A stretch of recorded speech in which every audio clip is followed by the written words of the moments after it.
Hello everybody, I am Raph, your Guilty Gear Strive commentator as well as fighting game enthusiast with well over a decade and then some of Guilty Gear experience, and today we're going over a patch for Guilty Gear Update 1.29, aka the start of Season 3. So the patches just dropped today, August 22nd. We're going to do a jump in, check out all of the changes all throughout from what has been listed by Arc System Works. So let's enjoy and let's look forward to the biggest update to Guilty Gear Strive as we approach a brand new season with new characters and a lot of fun. So, first and foremost, Johnny is added to the game. The latest DLC character and the first one for Season 3. So it'll be part of the Season Pass 3, which unfortunately is going to be, we don't know who else is part of it. We know it's 3 other characters outside of Johnny. That'll be the 24th, which will be very soon. And there's his new song, Just Lean. And to use his song, you have to own the character, which is, okay, not surprising. Let's see. Added the old BGM, Liquor Bard and Drunkard, and Original Bet. Both great songs. That's always nice once you unlock them, so that's good. Expected, right? A brand new main menu. Certain menu items, respective names, as well as the menu locations, certain modes have been changed as a result. System settings, battle settings can be selected and changed through game settings, which can be accessed via the options button, menu button, or the enter key for keyboard input. Okay, I like this. It looks better. I do like this look as opposed to like that little sidebar with everything on the right hand side. So you have everything kind of laid out, a nice image in the background right there. Maybe the image has changed or a video plays back there, but it's a cleaner look for the main menu, and it fits, I think, better the theme of the overall UI of the game. Added quick access. This feature allows specific items from the main menu to be assigned and open with a single button press. Okay, so you can get to online match. You should be able to get to an online match with a single button, which is great. If you see the main menu, it starts out with network, and it's for online match. So it looks like to get to online, to be able to play, will only take three button presses. Game start, network, online. 3 minimum. There may be more because you still have to go to pick your lobby and all that. So there's probably going to be a total of maybe 4 or 5, but you minimize that and you make things better for players. The time it takes for a player to boot up your game and then menu to play online, you want that as short as possible, so that'll help a lot. Change some visual features on the lobby selection screen, visual indicator of current online player count for each floor, so it's easier to tell how many people are on there. They added a region for Africa. If that means that Africa gets its own server region, stellar. Because they need to have servers there, and a lot of times fighting games don't provide them with server areas for their continent, which makes it so they're forced to either VPN or have to find a way to play online, which can hurt them overall. So it really makes me happy to see that Africa is going to have a network region. If that means, again, that there's servers for Africa, that's fantastic. Items can now be selected from the shortcut menu when a button is held down by line of the cursor. Follow, block, or report the players both directly by selecting options in the contact menu. Okay, cool. Avatars in online lobbies will now be moved from dual station they were using to the bartender's area when suspending matchmaking in standby and training mode. So I guess that clears the cabs. Okay. Vacant dual station cannot be accessed due to information of the most recent player remaining on the server. Okay, good. As long as that clears up being able to play online and get on stations, then awesome. Character select, change the display format, so we have the new character select. Revise selection criteria to achieve better overall equilibrium for battle type and easy to use classifications. That's basically them saying this character is rushdown, this character is zoning, this character is unique. Ramlethal, who used to be a shooting character, got switched away from shooting. The only shooting character is literally Happy Chaos because he just shoots his gun at you. So, ha ha ha. But, that's just the truth of the matter, right? Operation of changing settings for BGM stage and battle settings provides for a method where changes are made collectively and then confirmed to a method where changes are selected and then confirmed individually. So no longer are you at the behest of one player picking what they want.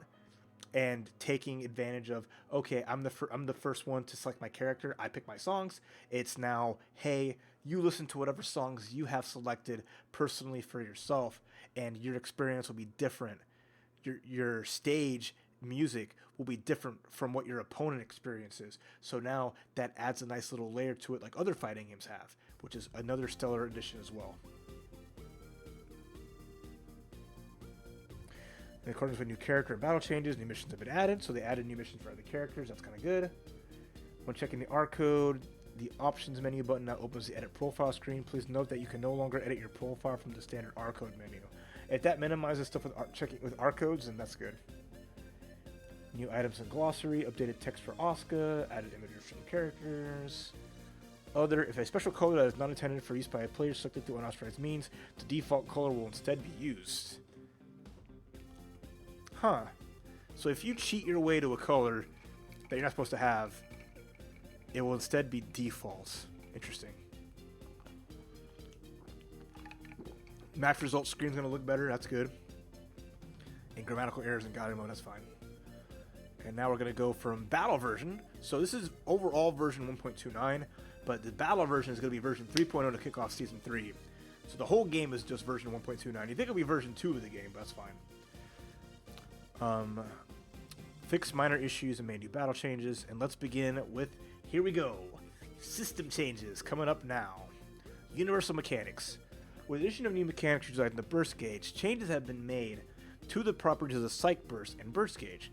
The burst gauge fills faster than before, making it easier to use new mechanics as well as psych burst. So you're going to get more bursts overall, and that's going to give you more access to the wild assault as well as the parry mechanic.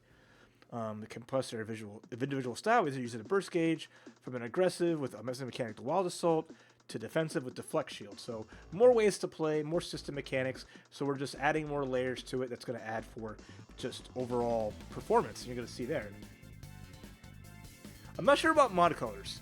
That's technically not unauthorized means, or maybe it is. We'll find out at a point. I don't know if that's going to disable mods, but mods are good and they'll work their way around it. But very good question, Hive. Okay, new mechanics. Wild Assault. A lunging attack performed at 50% of the burst gauge. Similar to special moves, it can be performed by canceling normal moves.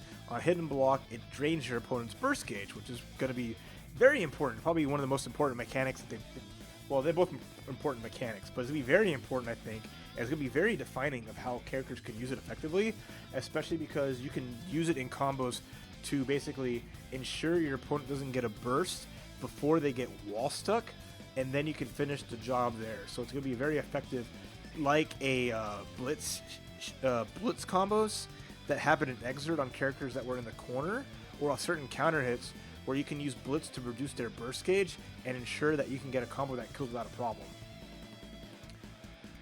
The properties vary for each character, with them family falling with one of three categories. So there's three versions of Wild Assault.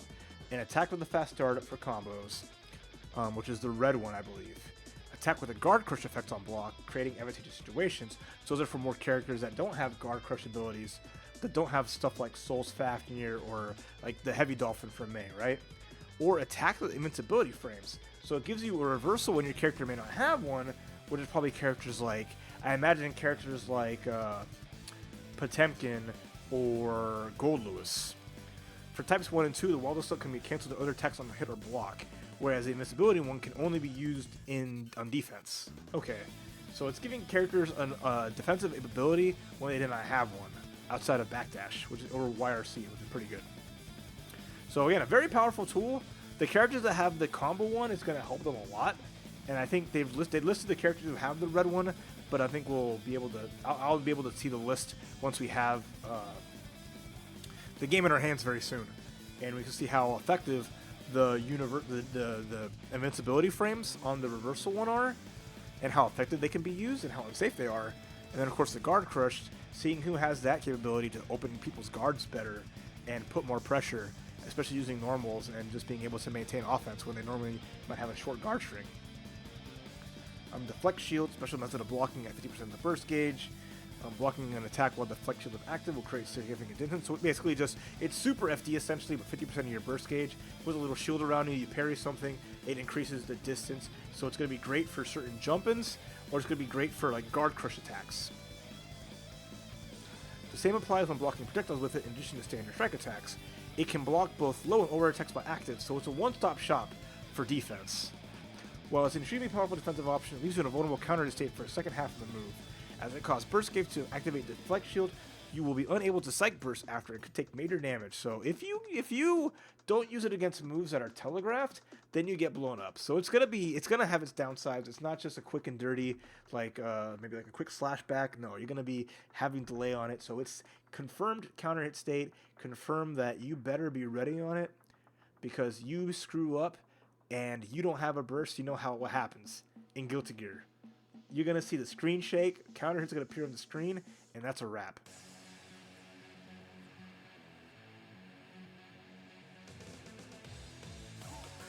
All right, burst gauge. There have been increase the rate of gain over time, so we'll see how fast burst comes back. Increases steadily during positive bonus, so instead of your meter going up positive bonus, now your burst. When you get positive bonus, it means that you're gonna have more access to wild assaults, which is gonna be pretty good and very scary for characters that have the offensive-oriented wild assault. Increases a set amount when stuck to the stage wall, which we saw. Once you get wall stuck, you get a good chunk of burst back. So even if they go for multiple slumps, you'll get your burst back much faster. So it rewards people. It wants people to do wall breaks over slumps, or else you can really ruin your offense very fast and give your opponents a faster ability to break out of your situations. Overall, there are more opportunities now to gain burst gauge. These changes aim to create more chances to use the new mechanics as well as bursts. The effects of gold and blue psych bursts have been revised. Gold's like so now this is the big one. This is the big one. Gold burst no longer gives you positive bonus, or no longer gives you full meter. It gives you positive bonus. So you no longer are rewarded for full bar, which is actually really good. You know, oh, I don't get full meter now, but you get your opponent off you, and you get positive bonus. What that means is players who already had your full burst didn't really have the incentive to go for a gold burst. If you went for a gold burst when you had full bar, you didn't get anything. You got your opponent off you, and that's it. There was no reason to use a gold burst there, even if you had full invulnerability and could punish certain things. Now you can get positive bonus, so on top of you already having full bar, you can spend your bar and get it back, and that's going to make your offense even more potent. So that's just going to make it so there are more chances to gold burst, and now more situations to gold burst. So not just players like SQ are going to be gold bursting. Excuse me. More people are going to be going for gold bursts overall, because that's going to give a momentum swing with positive bonus. That's going to let them have a burst faster and be able to use that effectively more, as well as get the meter gain from positive bonus. So it's a big win-win to get that, and it's just it's the best momentum shift in the game now because of that, in my opinion. If you land a gold burst, you're all in at that point. Blue Psych Burst, we know that's a change coming up. That hits the whole screen.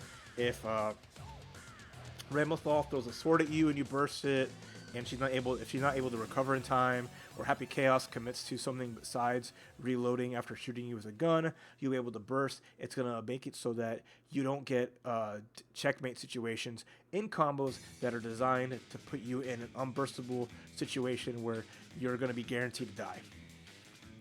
The gold burst has been adjusted to activate positive bonus now as a previously 2-point of a comeback mechanic on hit.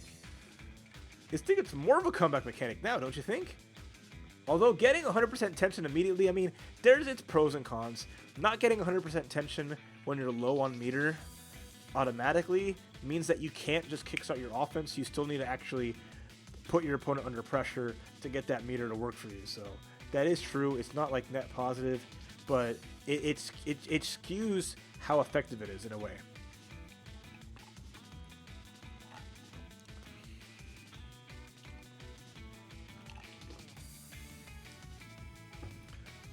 Or does that mean that positive bonus only increases the burst gauge? If positive bonus no longer affects your meter, if positive bonus is only for meter gain, then that's a change that I don't see anything listed on that. Because it says, well, it no longer has instantaneous effect. The steady increase of the burst gauge during the positive bonus state means that the player will gain more burst gauge overall throughout the match. So, okay, it's still saying that because it increases the burst gauge with positive bonus, so it's essentially like active flow for BlazBlue, where active flow increased your gain of your overdrive and allowed you to have it burst faster, and also made it so you can overdrive again much quicker. So it's closer to that, but you get more bonus benefits from it. So it's a good. I like the change. Effective range of Psych Burst expanded to cover the entire screen, a more powerful reset tool. It can now be used to hit opponents even when they are at a distance.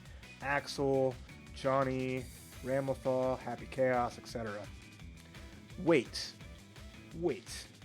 In the Guilty Gear series, each character had a set weight, with lighter characters being more susceptible to blowback and heavier characters less so. This sentiment meant that combos and streaks could need to be adjusted for characters of different weight classes, making for more information players would need to memorize. As of the update, all characters are now treated as the same weight. That means that light characters such as May and heavy characters such as Potemkin will now both be subject to the same amount of blowback from attacks as standard characters such as Soul and Kai. So, universalize that. It's other Arc System games have done it. Guilty Gear, a trademark of the series. Was the weights? It's better. I'm sad to see it go. Weight is kind of a fun thing. It gives heavy characters harder to combo because they'll drop out of combos faster, and they'll be in situations where they can usually pick themselves up a little bit earlier compared to light characters like Millia or May. Now it doesn't really matter much, and situations will be the same, and you don't have to worry about that in your combo routing ever really anymore. As long as you get your combos, you're fine. But it's interesting to think of. I mean, I missed the weight, because the weight was like a thing that's been in Guilty Gear since XX. Xrd was there, everyone had different weights, and also had different hurt boxes in the air, but now we're just kind of standardizing most things. It is what it is. It's gone now. Everyone is on the same diet, and Potemkin can look like he weighs a ton, but no, he weighs just as much as anybody else now. It's what it is. I mean, people will be excited because, good, my combos don't have to be adjusted for big characters or light characters anymore.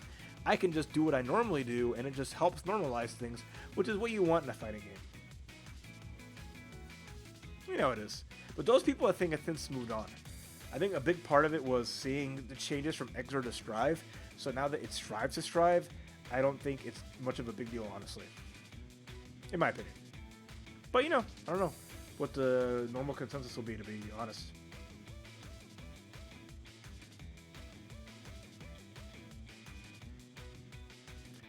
Damage scaling and counter effect. It is now more challenging to get major damage from moves that are powerful neutral tools, as well as low-risk frame traps. Increased base damage scaling on moves with forward movement. So, damage scaling is increased on stuff like Bandit Revolver, Stun Dipper, the Rekkas from Chipp and Ramlethal.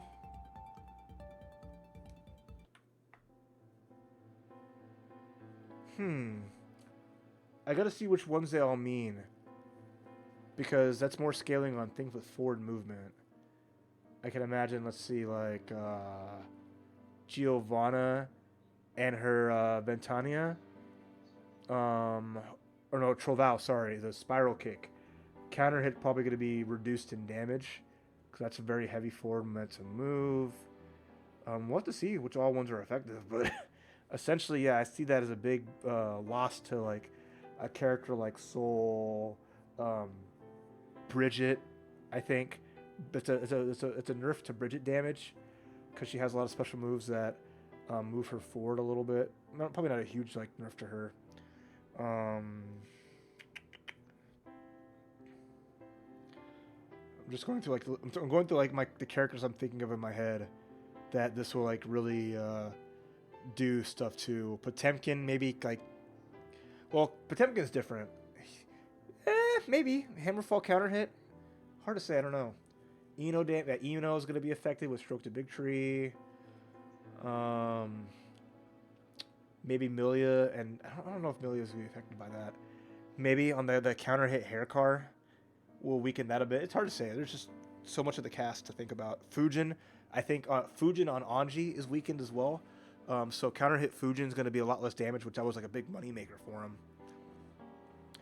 Um, remove counter effect for special moves that can follow into other special moves. So you can no longer get counter hits with Rekkas or Fujin, I think. Or at least like it's not as big a counter hit. It's gonna be like lighter damage on it because you get a follow up afterwards. So the Rekkas you don't get like, oh, I hit a Ramlethal Rekka, I get a full combo. Oh, Chipp got a Rekka, I lead to something, right? So anything that has like a follow up to it, that might be like something like Ren Sengeki from Axl may be affected. And I'm sure there's other ones to think about, but I don't know who else has like little. I think that's a nerf to Kickstart My Heart on Bridget.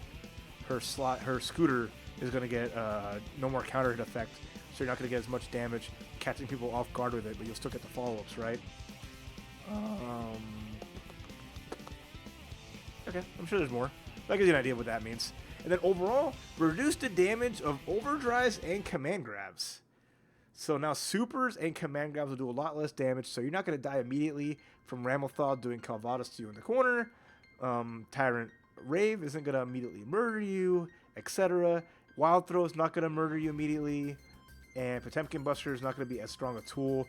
And I hope they've compensated somewhat for Potemkin for that, because those were like the two most egregious command grabs and damage outside of like May's overhead kiss in the corner. Command grabs. Leo's command grab wasn't really used that much, but I guess that's a nerf to his command grab too.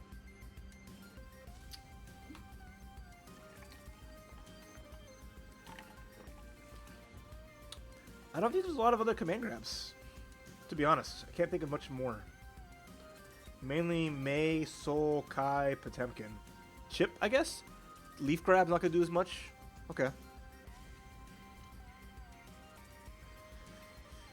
Alright. So that's the overall system changes, and then we're going to see like a listing of everything, right? Wild Assault is quarter circle 4D. Deflect Shield is all okay. So that's all with the dust button. That's good. Burst Gauge, increase replenish rate of burst gauge over time.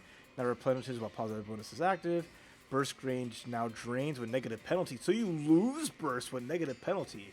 Ah, yeah. Okay, that's good. Nagoriyuki Bite is that's a kick in the pants to him.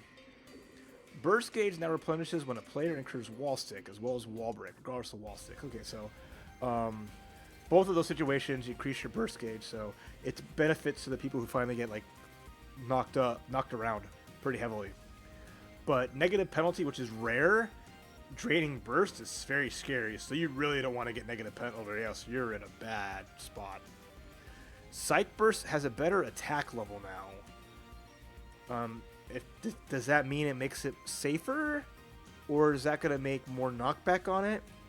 Increase hit stop, reduce knock. Okay, never mind. Reduce knockback on hit, so they go further. They go less away, even though it hits further out. No longer refills burst gauge on hit. So it drains all the way down because of the buffs to how the bursts go up in overall. So that's gonna help out a lot. That makes sense. So you still have to work your way to get that burst, because whenever you hit a successful burst, you get like a quarter of it back, and you be ready. Where if you whiffed a burst, then you'd be screwed. But now either way, it's the same thing. Reduce the amount of burst gauge consumed on activation. So yellow psych burst, gold burst doesn't use all of your burst gauge. So you can use it to get positive bonus, but maintain burst gauge. That's, again, gold burst is going to be used a lot more now because you're going to have more access to it, and you get free positive bonus.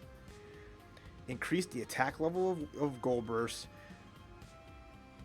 No longer feels tension gauge on hit and grants positive bonus. That's insane. Gold burst is crazy. SQ is going to be the best player in the world because she hits gold burst like nobody else. Like, good lord, this is right here is like the SQ targeted buffs. I mean, it's again, if a person does something, you're usually going to use gold burst on wake up or you can use it against moves that are telegraphed to get free positive bonus. It's still going to be unsafe on block, more than likely. I mean, increased attack level might make it safer, so we'll have to see. YRC now hits opponents who have strike or throw invincibility. So it will no longer... People can no longer DP or be throw invulnerable to it and just break through. They're going to have to just outright call it out and block it. FD, inflict knockback in opposite direction. Okay, it's a bug fix. Finishing blow, now it grants positive bonus on hit.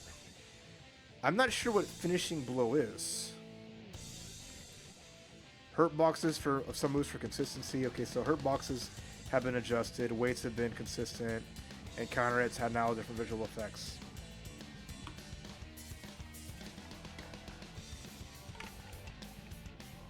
I don't know what finishing blow is. I gotta see what that is. I'm not sure. And now let's get to the characters. So Badguy. Fafnir now travels much farther, making it easier to approach from outside the range of far-standing S. So they gave him another poke tool with Fafnir, which is going to have some startup, but it reaching further is spooky. Due to being an exceptionally powerful long-range offensive option, Bandit Revolver no longer triggers counter hit called it, making it more challenging to go for damage. So a counter hit Bandit Revolver is not going to lead to... It's going to be a great tool still. For you have to do the follow-up. You have to do the follow-up for it because, again, moves with the follow-ups, you cannot get counter hit with it. But you cannot just do Bandit Revolver to get a neutral skip, counter hit into 5k full damage combo.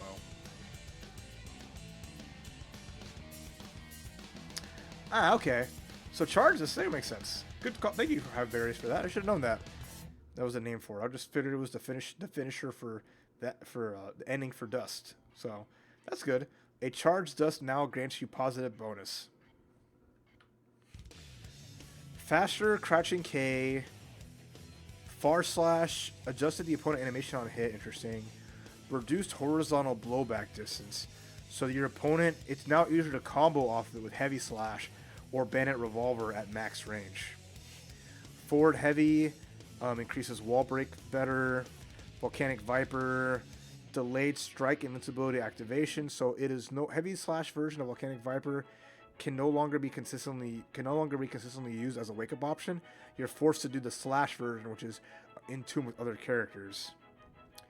Bandit Revolver no longer increased damage scaling, remove counter hit. So even when you go for RC off of Bandit Revolver, you now have less damage. Well, if it hits, you get RC and you get a combo. It's not really much, but it's more so when you get that follow-up hit afterwards, then you RC. Okay. Expanded lower hurt box and hitbox.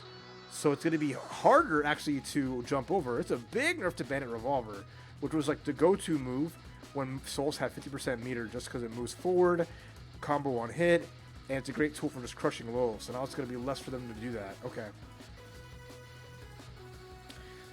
Bandit Bringer Aerial, holding K now increases attack potency, so if you charge it, it's stronger.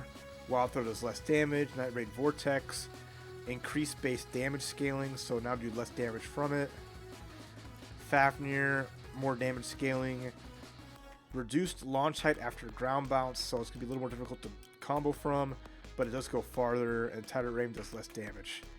The other one, they did not make his other super better, so his other overdrive is still the same, which is unusable essentially in this iteration of the game. So you will never see that super ever used unless it's a hard call out, but even then it's not that great. So overall, Soul is gonna be good song. Overall, Soul is still gonna be Soul, right? You know, a faster low is nice. Better combo ability from far slash is great. But a weaker revolver is gonna hurt his neutral, and then just damage down is gonna make it so you don't explode as bad. So Soul's gonna need more hits to get you dead, which I think most people will be happy about. I'll have to see the range of the new Fafnir, but that's interesting to have more range. And again, Soul players love Fafnir. They're gonna have to learn to love it at least.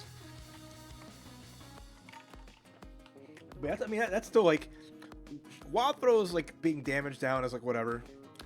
Bandit Revolver is gonna be like is a big one that they're gonna have to get used to, and they're gonna have to like take advantage of. Like, okay, I get in and I can go for strike throw afterwards, but it's no longer a moneymaker.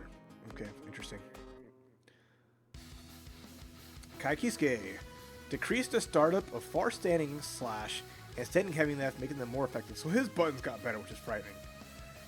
Stun edge and charge stun edge now create less distance with the opponent on mid-air hit. This makes it easier to approach after a mid-air hit, and they can now be used in certain combos. Increased startup of Stun Dipper makes it more difficult to use as a fast punish option. Decreased recovery also results in Kai being more easily punished even during shock state, but changes to the launch on hit results in follow-up situations that are essentially the same as before.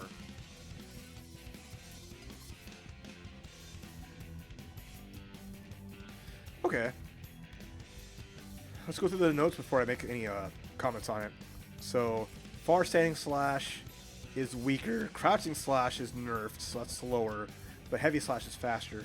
So, Kai's tried and true poke of stabbing you in the chest with his sword is going to be the button that it was always meant to be. And that's going to be Kai's... The exceptional Kai players will be able to stand at far slash range and just pester you with that.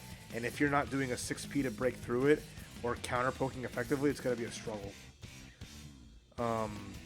Stun edge, increase launch height while reducing horizontal blowback distance. So better for air combos.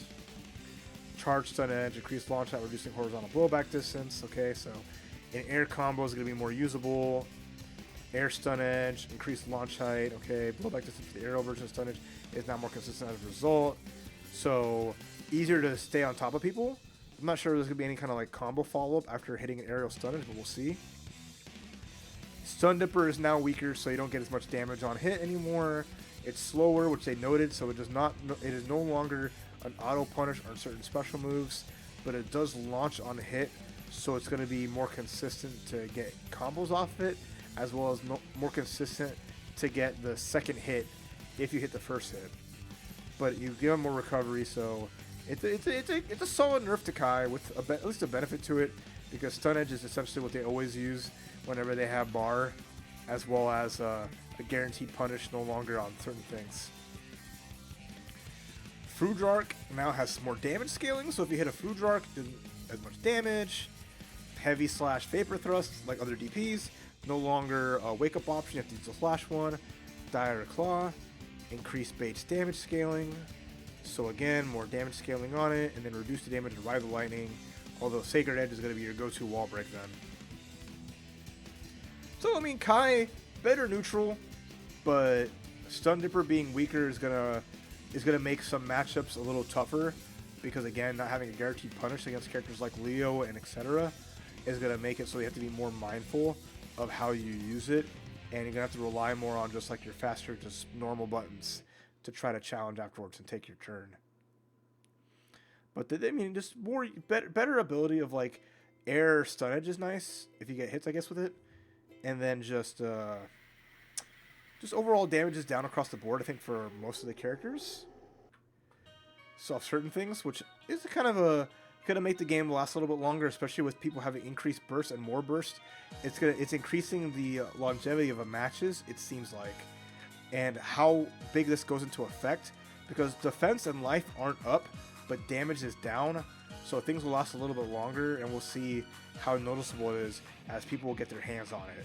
And I think that could be a big part of the game, is just how much... I want to see the timings of like a grand final set. Or at least just matches in general, 3 out of 5s, compared to like the previous season. But overall, I mean, Kai, I think, is overall like net gain having better buttons. It's just like a marquee of the character as good as buttons can be, and it's going to be I mean, he may be like kind of the same. It's like, I don't think there's a lot of like big shifts on characters. We'll see though when we go down the line. But I think because everyone else's damage is down for the most part, it's just like a net gain with like the better buttons. But we'll see. Onward to May. May. Mr. Dolphin horizontal functions differently than before. This is a character I know people were hoping and praying for Nurse 2, even if Slash is the only one doing any damage on the tournament circuit. Pressing P during the move interrupts the attack and causes Mei to land. Pressing K during the move activates a new follow-up, split, causing Mei to leap forward slightly. This allowed Mei to better control the pace of combat and strings it during neutral. As a trade-off, the S version of Mr. Dolphin now creates less distance with the opponent on block, leaving Mei more prone to losing her advantage. Yeah, that's so the big notes are on Mr. Dolphin, which are essentially the key part of her neutral. So now she has basically what is her force break from Guilty Gear XX plus R, where she can hop off her Dolphin for combo extensions, or just to throw it out and let her run in for pressure. So it's going to be interesting to see how usable it'll be with it, especially considering that Mei will be able to leap forward slightly during Mr. Dolphin. That's interesting. And just kind of get a jump on you and try to just be a little cute with it. Okay, well, let's see what more changes we have in store. There's a lot here. 5K, her overhead is now special cancelable. So I guess you can combo off of that now on a hit, which also means that you can use Wild Assault with it if she has that version that's comboable. So increase the startup, so it's a lot easier to react to. Triggers crouching state on grounded hit, so you might be able to get a normal combo because you're guaranteed, no matter what, if they get hit. Well, normally they get hit crouching anyway, right? But a normal hit, it forces crouching, so you may get something afterwards. More active frames, less recovery. Interesting. So even though it's slower, it's something more akin to like a what people were saying, a Dragon Ball FighterZ overhead. So more startup, less recovery. So that means it's gonna be she's gonna be able to combo off it consistently because one, it's special cancelable, and two, it's less recovery with a guaranteed grounded crouching state. So that's cool. So that was basically used as a RC tool or as a game ender. Now it's going to be less reliable as a game ender, but it's going to be more versatile, which is really good. Forward heavy slash.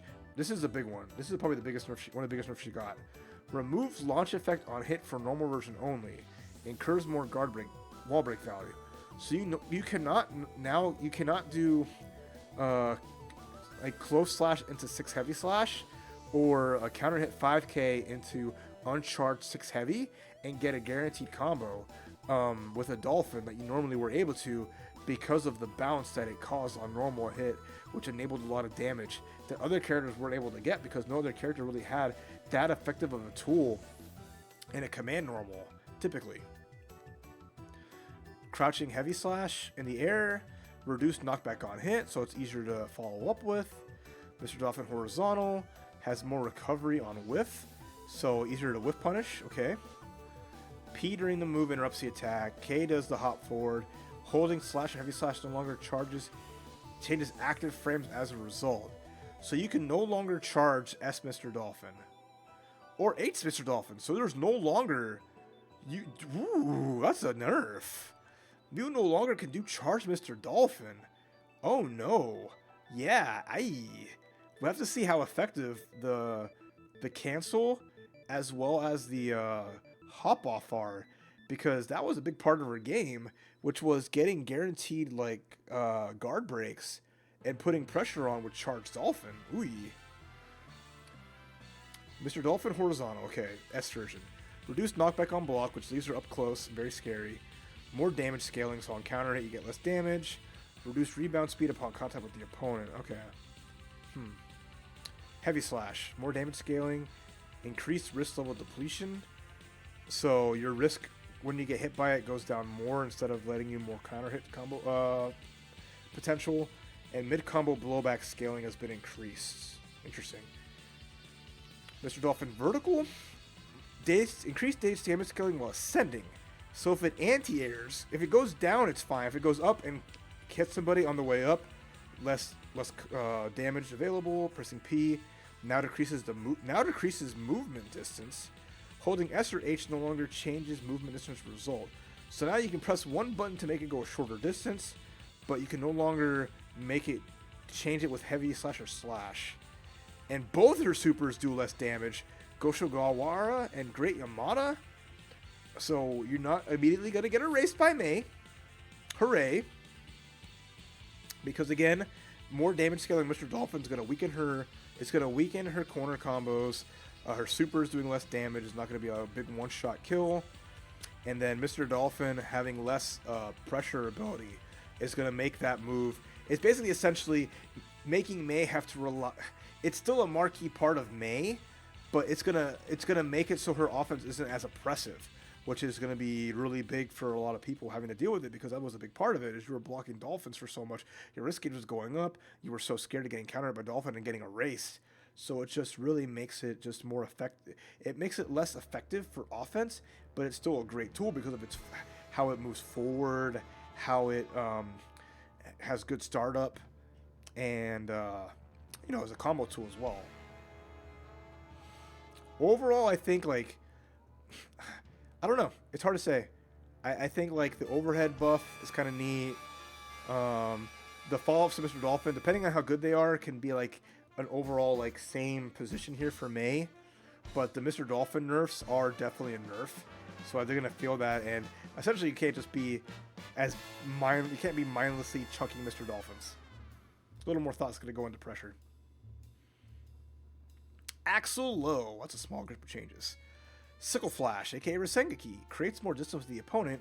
The increased pushback makes it easier to connect with Winter Cherry on both hit and block. Alright. Reduced recovery of Crouching P now, making it actually viable in neutral, because Crouching P has so much recovery on it that if you whiff that button in neutral, people could just air dash on you and kill you for using a fast, light normal. So now that's a good check, because it doesn't have as much range as Standing P. So that's going to be a better check against opponents who are in that mid-range, which is very effective, and I like that. Forward Heavy Slash, increased wall break, so no real buffs to it, just makes it so wall breaks happen faster. Ground Throw leaves your opponents closer, okay. Sickle Flash, more knockback, increased horizontal blowback distance, and now has a tumble effect. Yeah, so they're really making sure that Rasengeki is going to be a better tool, because being able to get Winter Cherry, which is the explosion, consistently, not bad. Rainfall, reduced launch height when used multiple times in a combo. So it's nerfing his best combo tool. Axle Bomber now affected by momentum. Air Dash Axle Bomber is going to like rocket away. I like that. And then Sickle Storm, less damage, but expanded hitbox inward for projectile portion of the attack. So you can't be point blank at him. Even at that range, it's going to be more. It's going to be easier to effectively use that soup overdrive to get damage. Overall, I think net positive for Axl. A better Crouching P is going to be great for that mid range where you don't want to risk too much by doing a Crouching Heavy Slash, which has much more recovery, nor you're not going to have the range of a 2K.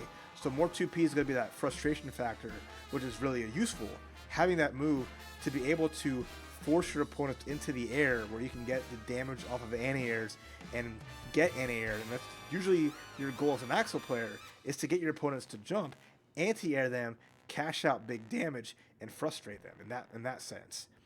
Rasengeki being better, I have to see how more consistent you can get Winter Cherry off of it, but getting a tumble on hit is fantastic. That just means that there's more time for you as an Axl player to get your preferred distance on a hit. Because now that they're going to be tumbling, they're guaranteed to get pretty much a longer soft knockdown, right? Okay, cool. Nice, Axl buffs. I like it. Chipp Zanuff. Decrease the startup of air version of Alpha Blade allows for more faster offensive options. So basically he's got a dive kick now, outside of his other dive kick. Jumping D now has a wall bounce. It can now lead to Oki using wall run, so they made Jump D a better button. They made it a usable button, because you didn't see that too often. So now Jump D could be used in air combos for a wall bounce for extensions, and then do some tricky stuff. Interesting. Reshu, Rokusai, and Senshu no longer trigger counter hit, making it more challenging over damage from frame trap. So now you're less scared about getting hit by the Rekkas. You can still super cancel the Rekkas, which is still really good, but now you're no longer like, okay, I have to play a guessing game with it, because if you got hit by the low Rekka got counter hit, he'd run up close slash full combo, and that sucked. If you got hit by the overhead counter hit, you got full combo. Now it's just a means of some pressure, and you still get a combo off them normally in terms of falling up into each other, but it's no longer just an easy bait counter hit. Okay. 6K can now be special canceled on hit or block until the recovery ends. Increased attack level, increased startup, triggers crouching, so just like May. Slower, so not as crazy as a tool to get a guaranteed hit into RC or to finish a round, but now that it forces a crouching state on a grounded hit, probably going to have with increased attack level, guaranteed combos after it, instead of having to hit it meaty, and having it special cancelable on hit or block until recovery ends means that you'll get to do like aerial alpha blade off of it, which is kind of cute. Okay. Standing heavy slash now moves Chipp forward, so they made that button better. Jumping heavy slash reduced lower hitbox and lower hurtbox, so it's not an end-all be-all jump in. It's gonna be easier to anti-air. Jump D wall bounce, aerial alpha blade, reduced startup, so more effective tool to use off of jump in attacks or off of the 6K. That's cool. Reshu, remove counter hit, increase base damage scaling. Chipp can now perform follow-ups immediately after startup. Okay, so it's easier to follow up off of them, but again, no more counter hits, the big nerf to that. And then reduced damage on his command grab and his Bonky Messai, so less damage on his super, which was his guaranteed one, which is not great a damage overall, but he was pretty much always going to get that, especially off of the Rekkas, so it was pretty good. But still a big nerf, because that was like a cornerstone of like pressure, was just going for Rekkas, and your opponent would have to take it.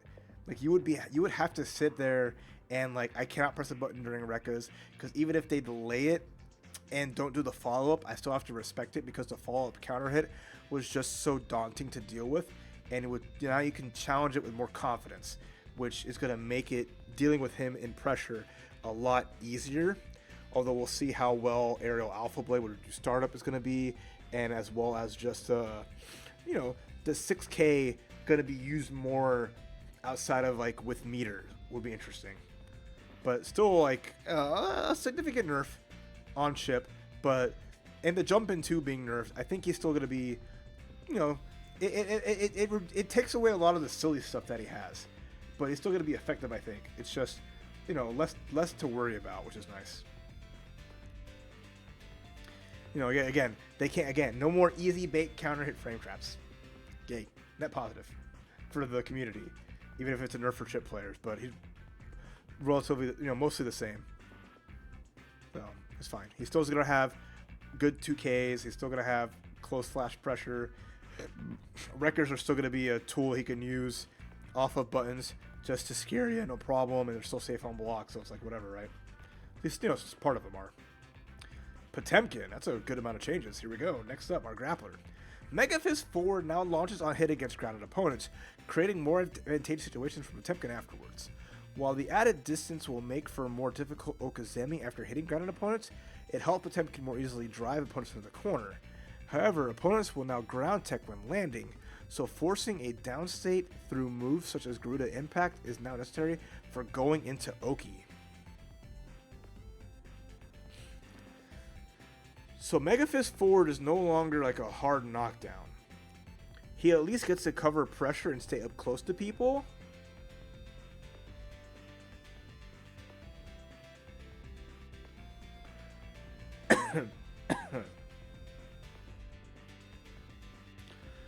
Interesting. Let's go through the rest of them before I make like an assertion here. Standing P expanded. It hits crouchers. That's a big one. His standing punch now can hit people crouching. It's a chainable fast attack that he can use and keep people under pressure. It's something that he should have had for a long time, because 2P sucks. 5K is great, but 5K you can't chain. Now he has a chainable normal, much better button. It's going to be fantastic. Good on him for having that. Far standing slash.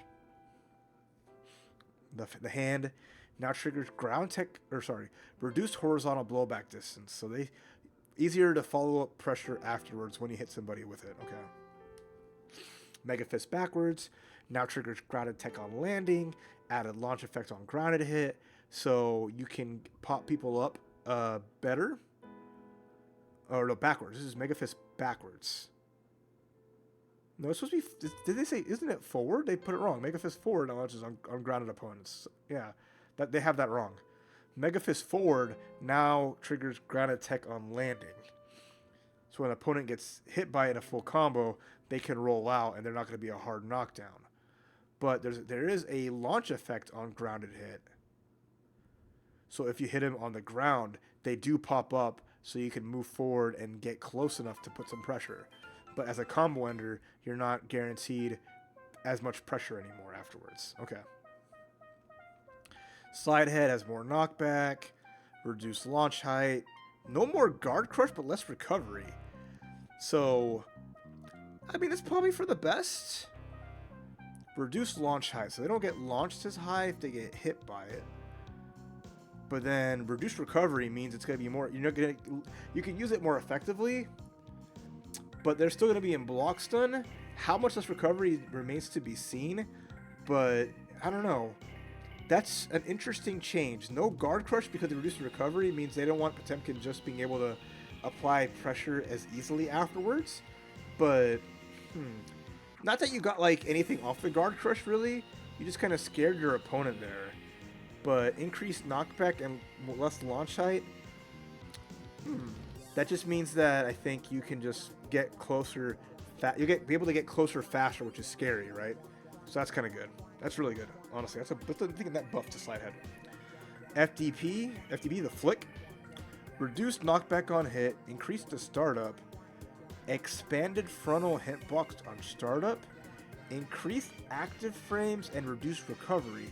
The overall move duration and recovery remains unchanged. It just stays longer out there, but it comes out fast. It reduces recovery, but it's going to be longer. Interesting.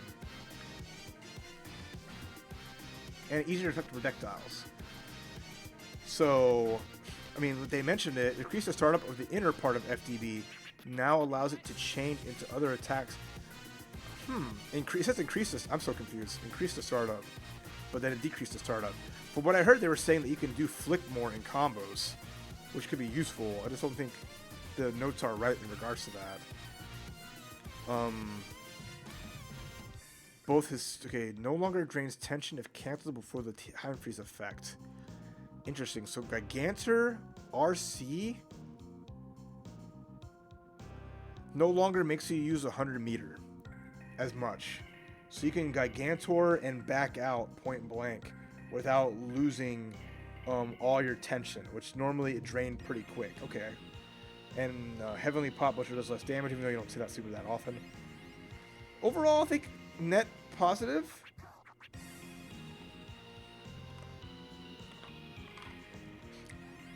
Mega Fist not having a hard knockdown anymore is a nerf, but being able to get up closer towards afterwards when you hit a grounded opponent with it and get better pressure afterwards, I think is a net positive, right?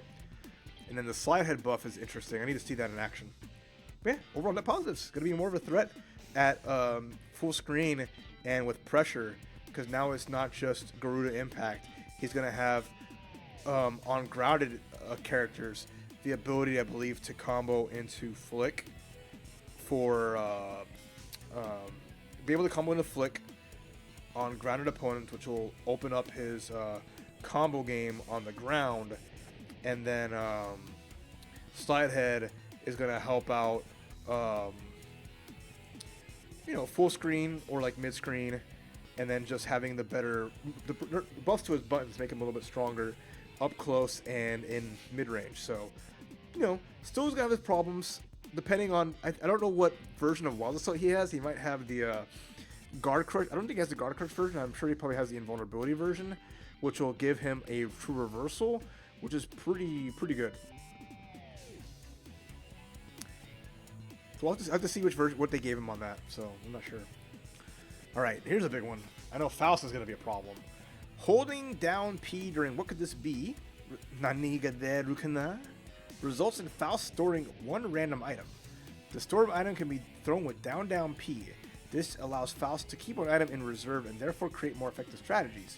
Essentially, yeah, it's a huge new move to add to him.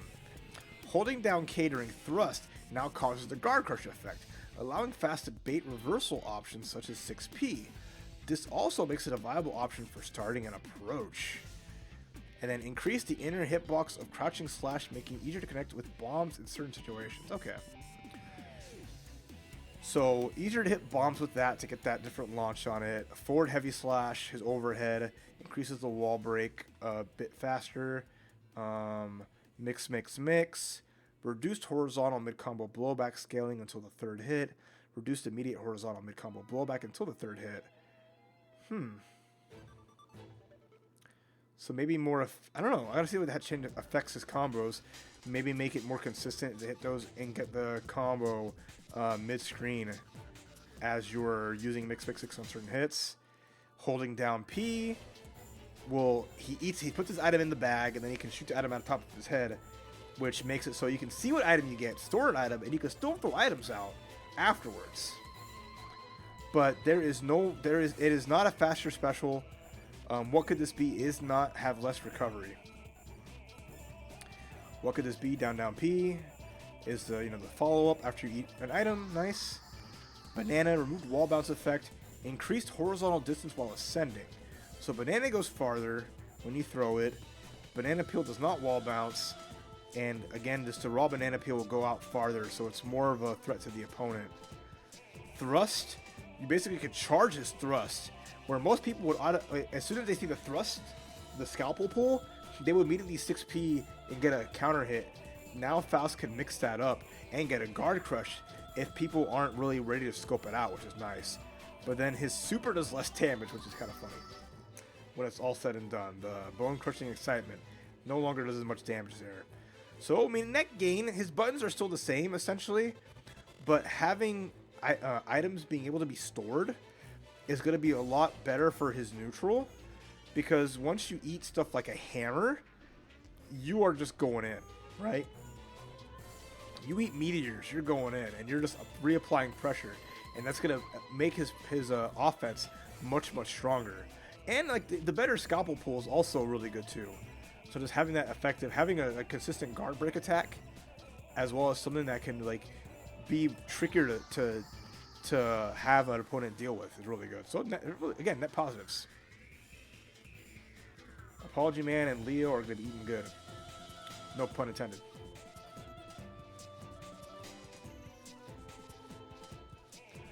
All right, Millia, decrease recovery for Mirage, make it easier to more quickly cancel the special moves.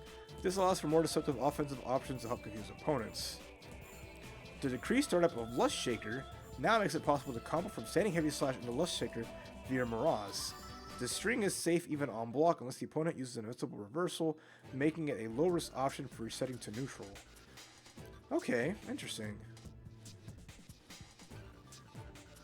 So that's her command dash on the ground. Less recovery. Interesting. Okay. Standing K. Reduced horizontal blowback distance. Reduced vertical mid-combo blowback scaling. So that's her rapid fire button. One of them. I don't know. It's a good button. It might be more usable with counter hit, especially just... You don't see it that often. I think you use like 5P more, but with that being like a potential anti-air as well is really strong. Iron Savior does more damage scaling on Iron Savior. Mirage has less recovery, so it's going to be trickier. And then Lust Shaker, faster startup, so we get guaranteed combos on the ground instead of having to rely on just like 2K 2D. You know, she'll be able to go from like close slash, heavy slash, Mirage into Lust Shaker, get the hit, and then put more pressure on there. So it opens up combo rounds, which is nice. Winger does less damage, which is like, I guess whatever. Again, we're just increasing the longevity of games by reducing damage on supers.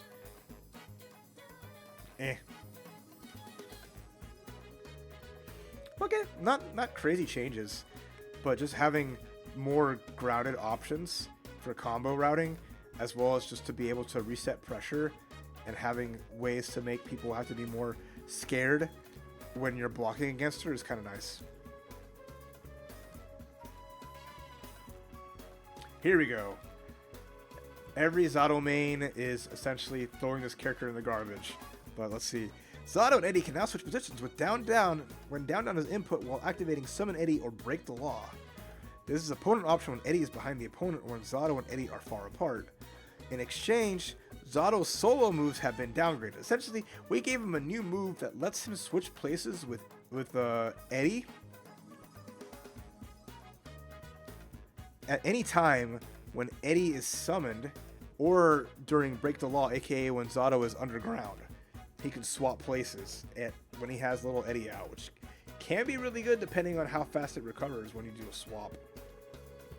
In exchange, the cooldown time on Eddie can be summoned again after Eddie life gauge to 0 has been extended, requiring extra caution when managing the meter. Eddie's dead! Oh, Zato! Rip Satoichi! Again, he died one more time. He came back from the dead just to die. Standing P. Reduce frontal hitbox and hurtbox on startup. Crouching P. Reduce frontal hitbox on startup. These are no longer the god punches. Every Eddie would just be mashing 5P after they were blocking anything or in any gap because it was just that good a button, and now they can't use that as effectively as a tool to check people and may get whiff punished or worse.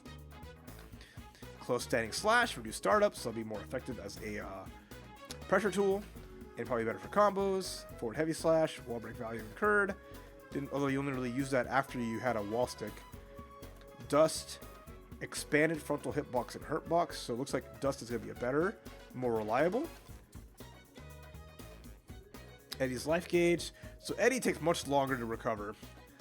Flight, you can no longer be in the air as much, so if you try to fly away after you lose Eddie, you can't just hover and then use like the float in the air to stay airborne as longer until Eddie recovers. So it makes it so you can't just run away and have to force characters that don't have the ability to catch you to wait for Eddie gauge to come back with no problems. Summon Eddie comes out faster. Break the Law. So being underground, what you see is mainly a tool to create mix-ups or to just avoid bursts. Pressing down while Eddie is summoned and grounded now allows Zato and Eddie to switch positions. And then Dan Fang does less damage. Amorphous does less damage. So I mean, this is a straight nerf. I mean, the character's getting kneecapped. The new special move is cute and all, but they're like, okay, we're giving him something really good. They might be overestimating how good this is, but I honestly don't know. I don't know. I don't think this is that good of a tool to really effectively hurt a lot of his normals as well as Eddie in general. If you lose Eddie, you are in such a bad position. So that's a rough spot for them, for sure.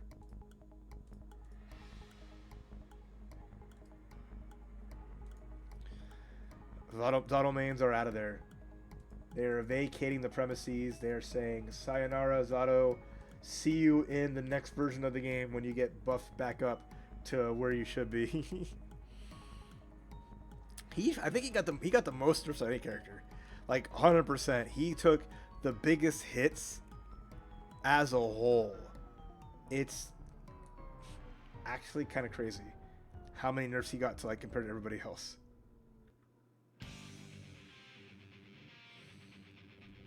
I mean, he was doing well, performing well. The specialist did a great job between like Gobu, who when he played him did great stuff. Latif, Sechi, Peppery, Jonathan Tane, who qualified with Zato. He definitely is getting like gutted for these changes, which is interesting. Don't think it warranted all that, but oh well. Ramlethal Valentine. Ramlethal has a new special move, Ondo, which performs an attack at a far-off position. The addition of Ondo gives her more options if the opponent blocks far standing slash or standing heavy slash. Combined with the changes to Sildo Detro, She can now make it harder for opponents to move freely even outside of the corner. In exchange for improved mid-range games, the reduction in her dash movement speed makes it more challenging for her to get into close range. Eralumo no longer triggers counter hit effect, making it more challenging to go for damage with her frame trap. Yeah! More like, yeah! So she is much slower. Her dash speed is pretty much halved. So she cannot just run up on you as effectively, especially with that range. Bajonetto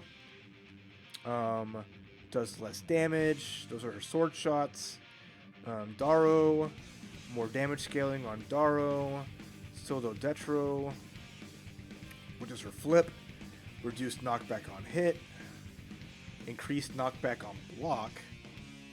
Increased base damage scaling. So less startup, no wall bounce. Increased recovery. Adjusted travel speed. So it's no longer...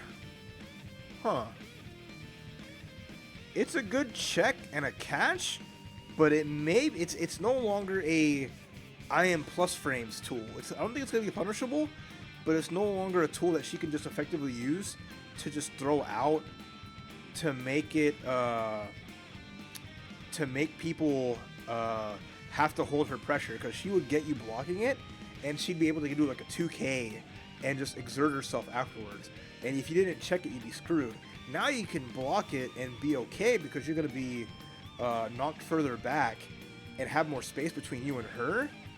But because the recovery is also more, it's going to be your turn after she has to block you, after you block her. Aerial Silodetro, more damage scaling. So when they do the dive in the air, okay, more damage scaling, which is good. Sabrobato, increased damage scaling on that, which is the guillotine. So overall, just a lot of damage reduction across the board. Eralumo, her Rekkas, thankfully no longer counter hit and do more damage scaling, so you can no longer just do frame trap Rekka into full combo run up, close slash, crouching heavy slash. Big benefit for everyone. Just like Chipp, you're not having to deal so much with it, and that's so good. It was so silly watching Rams really just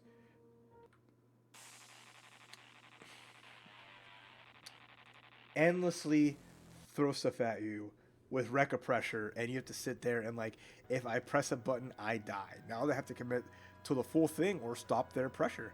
And they can still do a frame trap and still get a hit with it, right? They can still cancel along and get the combo, and get the soft knockdown, but you don't just die anymore. Hooray! Ondo is added. Cavados reduced damage. So overall, I think a net nerf to Ramlethal. Her new special move, I don't think doesn't really make up for her that. But at the same time, like, she would erase you easily, especially off a counter hit Rekka. So her not having that ability to do that anymore, her just doing less damage across the board, and not being in your face as much, which was her strong suit. You couldn't effectively push her away. She still had great buttons to keep you cornered and pressured, but she cannot just murder you as hard by running into your grill. So characters that play at a distance can do a better job of keeping her at bay, which is going to improve matchups like Axl, or like maybe like a Johnny, who's going to be good with the range buttons that he has, or stuff like Happy Chaos. It's going to be easier to keep her at bay and effectively deal with her at the mid-range. She's still going to have her great corner pressure. She's still going to have a great ability to put you in a really bad position if you're not ready to be checker. And she's still going to have the ability to throw out sword, make you block the explosion. Her corner pressure is still the same, even if the damage is down. She just won't be able to one-shot you. Potentially. But still, net nerf overall, but still she'll be an effective character, especially with the addition of Wild Assault, I think. Leah Whitefang. Standing heavy slash can now combo into Turbulence. Huh. So you no longer have to go for just the slash after heavy slash. You can do Turbulence, get the knockdown, get to back. You can go to back turn more. They made it so he can go into back turn more consistently. Oh no. Turbulence that covers more distance than before, improving the situation after Leo connects. Oh god. Invincibility frames for the heavy slash version of Eisensturm have been delayed, so it is now not an effective tool immediately on wake up. I'm going to the bathroom. We'll continue off in just a moment. Sorry.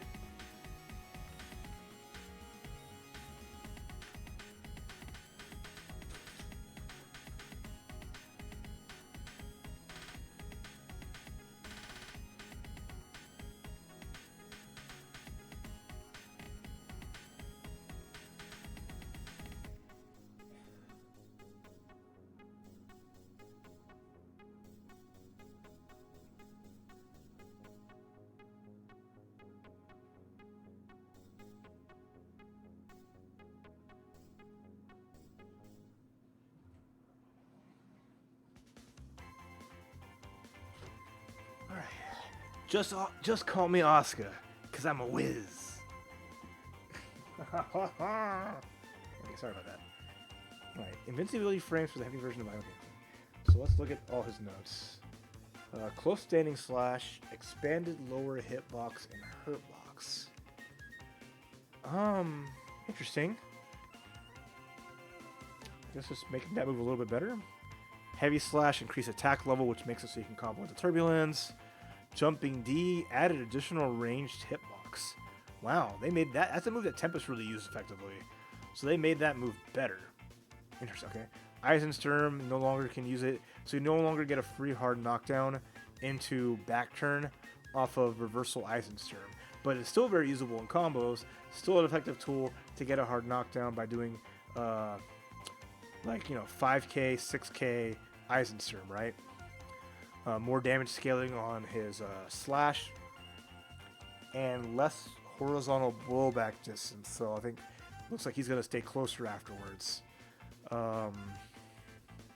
His run through has more damage scaling, so on counter hit you don't explode. Turbulence, increased travel speed, so that's a much more effective tool, and it's going to be really good for them to go into back turn and put pressure. So they reduced the ability to do wake up Eisensturm and go into back turn, but the trade-off is you can do far slash, heavy slash, turbulence into back turn. That's scary. Brynhilder, so the parry reduced damage. Dunkel reduced, his command grab does reduce damage, which, I mean, who really used that anyway? And his supers do less damage. So he's really, honestly, truly buffed, I think. Like, the nerf to that is like, okay, cool, but you gave him, it's like you gave him, took away a little thing and you gave him another thing. All right. Take care, Hive. You can check the VOD a little bit later. I'm going to put it up on YouTube so you can check it there, all right? Thanks for dropping by. So I think he's basically just the same.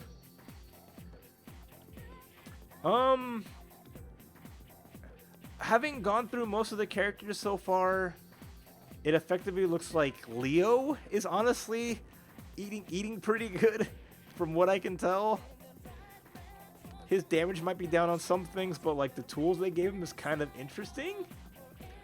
And then Faust is looking improved, which is good for him. Kai is kind of like is like net neutral, I think. Maybe like a little net positive. Soul is net neutral. Ramlethal is like I'd say Ramlethal is probably like slightly like net negative. Zato is net negative. It's I think like Ramlethal is slight negative. Zato might be more than slight. Axl is like a slight net positive. May is net negative, I think.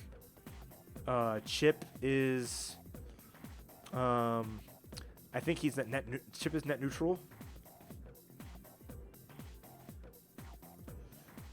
Have I gone through everybody? Not yet. That's pretty much like a good chunk of the cast, but I still got a ways to go.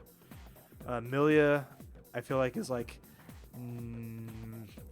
slight net positive. So it's like little things here and there. I don't think it's not, they're not going heavy-handed, especially because the system mechanics is big enough overhaul that's going to shift everything a lot. And I think that's their focus, is make the system different, add to that, and then just give characters some quality of life and just like readjust some things here and there, right? Nagoriyuki. The chain as a Kamariyuki and Shizuki improves his mix-up capabilities, which is wild to me. Landing Bloodsucking Universe creates a key chance to go for a mix-up, as Nagoriyuki will have spare blood gauge to work with. 6 Heavy Slash can no longer be cancelled with special moves, meaning he cannot simultaneously land a high damaging off the ground attack and go for the enemy with Fukio. As it creates significant distance with the opponent when blocked, it now serves as a relatively safe way to open up space.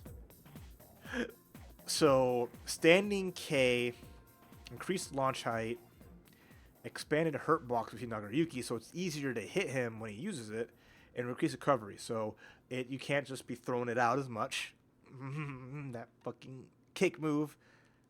6K has reduced recovery, so it's a more effective tool for pressure, and you're going to see that probably more often off for OTG's sakes, since you cannot do Heavy Slash OTG into follow-ups. Close Standing Slash, expanded lower hitbox and hurtbox. Maybe easier to hit him out of it, I'm not sure. Forward Heavy Slash is the big one. Added ground bat effects on normal hit. No longer triggers ground attack on normal hit. So when you hit somebody with it, they no longer can roll out. On normal hit, they get knocked down to the ground and have to stay there. Has a guard crush on it.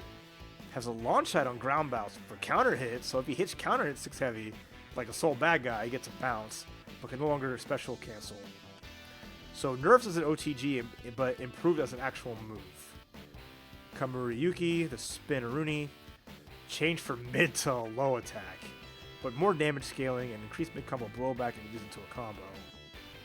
So the combo extension is going to be a little bit tougher and less scaling on it, but now it's so low. You cannot stand block it. Oh my god. You have to crouch block the Spinaroonie. That's crazy. And Nagoriyuki, second hit is now an overhead. So you can do first hit Nagoriyuki, and then you go for a 50-50. Are they going to block the overhead, or are they going to block the Nagoriyuki? Ugh. And then his super is going to be less damage. Okay.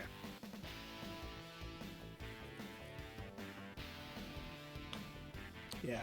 So if you land command grab, aka you're a Numenheimer, and you get command grab, you're just spamming 50-50s. You're going spin, spin, spin, slash, overhead, slash, spin, low, and you're going to go for some Mimi pressure mix-ups that can potentially lead to a combo. That's so goofy.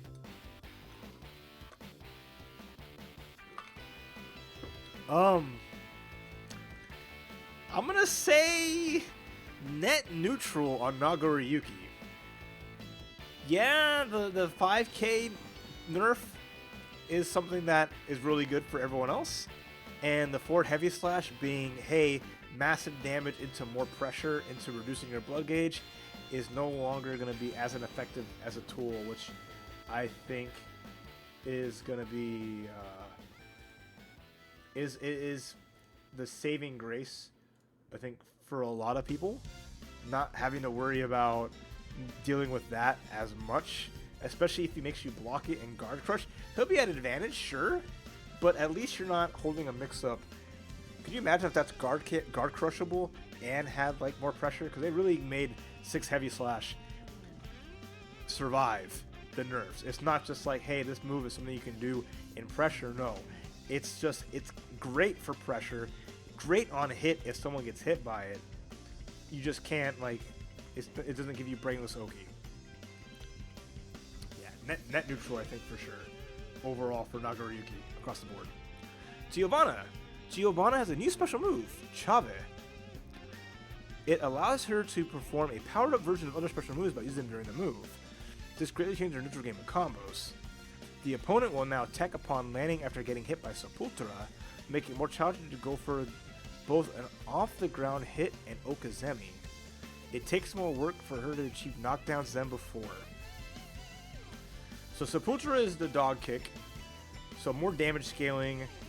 It no longer gives you the knockdown that it normally used to, where you could run up, do an OTG, and dash after. They can now, it's a universal, typically was a universal finisher for combos.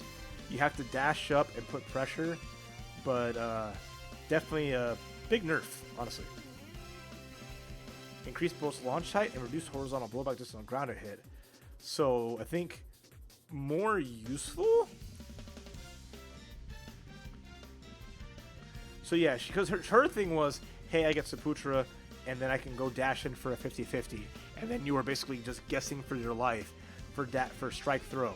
But now it looks like she's going to get more consistent combos off of it, and then so she will be able to chase you down and put pressure with normals, but she's not going to effectively give you that same Oki as before. Troval has more damage scaling, which is, again, they mentioned before, Spore advancing special moves have more damage scaling on them. Solna Shenshei doesn't launch as high anymore, so less follow-ups on her DP. Chave's added, and basically Chave is like Millia's command dash. So they added a command dash that you can do powered up specials, like powered up Sepultura, which I'm sure you can do off a counter, which would be really good. Powered up Troval, which gives you a guard break and stagger on hit. And powered up Solna Shenshei and probably there's Solna Shenshei and Sol Poenche, which are the hop over and that. Interesting, I want to see how effective the follow-ups are. Reduce damage on both her supers. Overall, this is a net positive, because having more powerful special moves is going to make her a more three-dimensional character, where she was very two-dimensional before. And then the Sepultura is a nerf, so they're really reducing the effectiveness of her strike throw game, but the increased power of her special moves may make up for that. But it's better overall for the health of the game, I think, because it was just now, okay, cool, you got hit by this, guess for game. Good luck. Guess strike throw and hope for the best. Now it's not just, again, they're reducing the ability some characters have of kind of like more mindless strike throw Okazemi, right?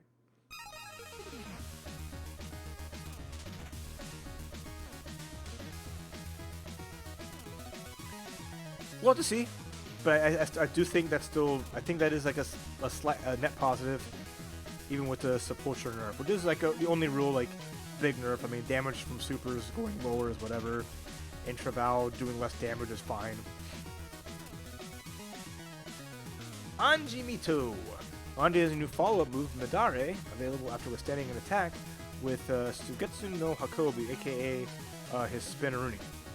This makes him better able to challenge opponent's jabs and projectiles, as he can still get better damage in response to heavier attacks from the opponent by countering with close slash. Rather than using a follow-up, it's crucial to choose the right option for the current situation. The position Anji leaps during Shishishi can now be changed by inputting back or forward. He will attack while moving back when back is input, or forward. Huh. Oh, okay, that's the fan throw. Interesting. So now you can change your distance depending on if you're point blank or further away to make it harder for you to get punished or more able to smother your opponent. Interesting. For heavy slash, more wall break damage while values occur. So faster wall break when that. Fujin no longer counter hits, so it honestly weakens a big chunk of his damage, because counter hit Fujin would lead to a big chunk, because he'd be able to do close slash, or he would be able to do like close slash into Ko to get the air launch and then follow up afterwards. So it's really reducing his effectiveness in that. So you're more gonna have to rely on Fujin to get a knockdown or put pressure, and then get up close to get the strike. But I think counter hit, you'll still get like a light follow up. It was basically what his game became. So now it's like, you still, I think, get like a light combo, but you don't get that huge damage anymore, which is a big net nerf, a big nerf to him. But less recovery on the hop over after Fujin. Nagiha no longer has counter hit, so counter hit Nagiha, aka the low. You have to RC for damage, so the pop up isn't there anymore. Rin, even after, dang, they removed up to after the follow-ups too. That's kind of wild. They definitely kicked Anji's ass. Damn. Counter hit Rin. So Ko, more damage scaling. Midare, which is a follow-up, a slap down when you do the Suigetsu no Hakobi, aka the spin that goes through things. So if you go through like a light attack, you can do this to put pressure, right? And his damage on both his supers. Honestly, depending on how it plays out, it might be a net negative for him. Having a better, having more advantage after the fan throw is cute. And having a follow-up that you can trigger after you actively activate the spin is nice, but that makes more of his game plan rely on the spin, which is punishable just throwing out there, but having something you can do, which there'll be answers to when you use it effectively, because the new follow-up isn't guaranteed. I don't know. It really feels like a net negative for Anji because of the changes they made to him without really making any buttons better. So now it's just like, well, counter hit Fujin isn't going to be the moneymaker anymore. You're still going to get close and be able to do strike throw, but yeah, ugh. It might be like a slight net negative, but still I think it's a nerf. I think he's nerfed as a whole. Again, hard to say. That's just what I think. What's up, King Barrel? I think that's it. I mean, people were labbing out Midare and like trying to see like how effective it can be. So that's like the big part of it. Because like every character that got a new move got one of their other moves, like, or their whole like character themselves kicked, right? Sepultura for like Giovanna. Hey, she got a new move, but they basically removed her. They weakened her strike throw game. Ramlethal being slower overall, and having her flip not be as strong, but giving her a new special move, right? Zato basically being like a lot of nerfs for the trade-off of being able to switch between Eddie, right? So, you know, it's curious. It's hard because like having that big damage, but other people losing damage too. It's not like the thing is like it's not like it's exclusive to Anji. He's not the only character that's losing counter hit damage off of that. So it's something that's kind of across the board, and I think that's fine because other characters aren't having counter hit advancing specials, and that's just, I think, because it's a universal change, I think that's fine, honestly, as a whole. Because again, it's not just him being nerfed that, you know, Bandit Revolver, the Rekkas from Ram and Chipp, Trovao, like, that's just how it goes. Everyone's getting reduced damage or weakened power from their advancing specials.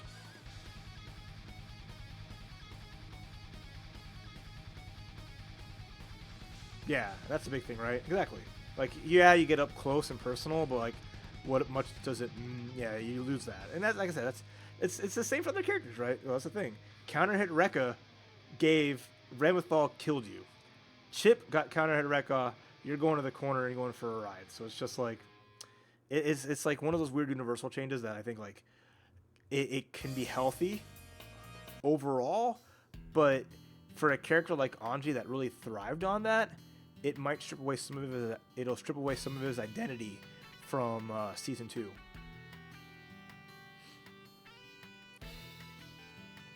Whereas the other characters losing that, they still have plenty of things that they can work with, right? So we'll see.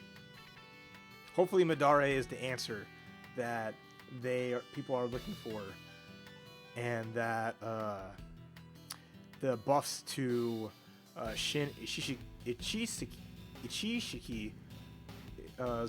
warrants that enough. I do like that that's steerable. That's kind of cute, right? Ino has a new special move, so let's go on Ino now.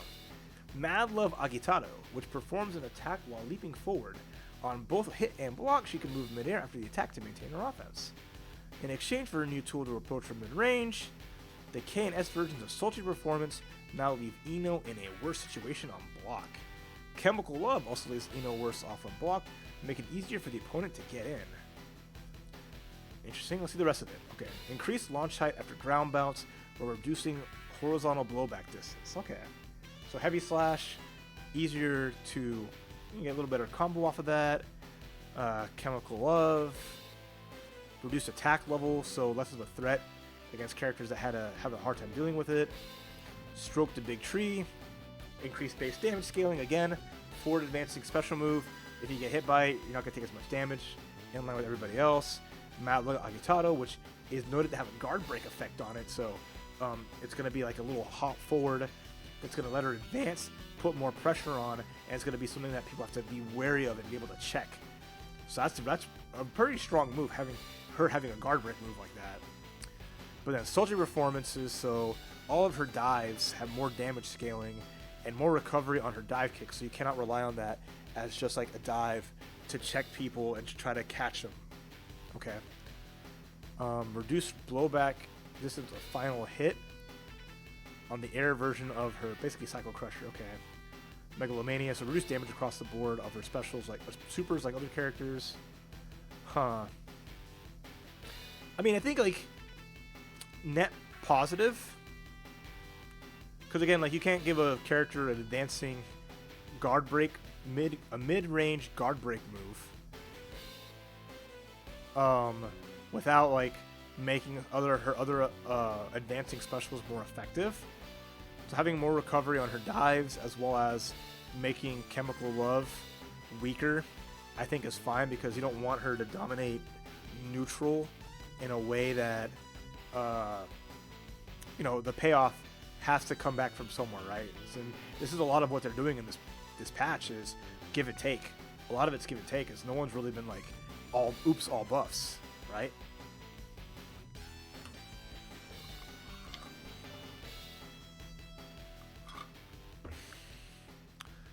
Goldlewis Dickinson. The startup for aerial versions of Behemoth Typhoon have been reduced, making it easier to combo after jumping attacks.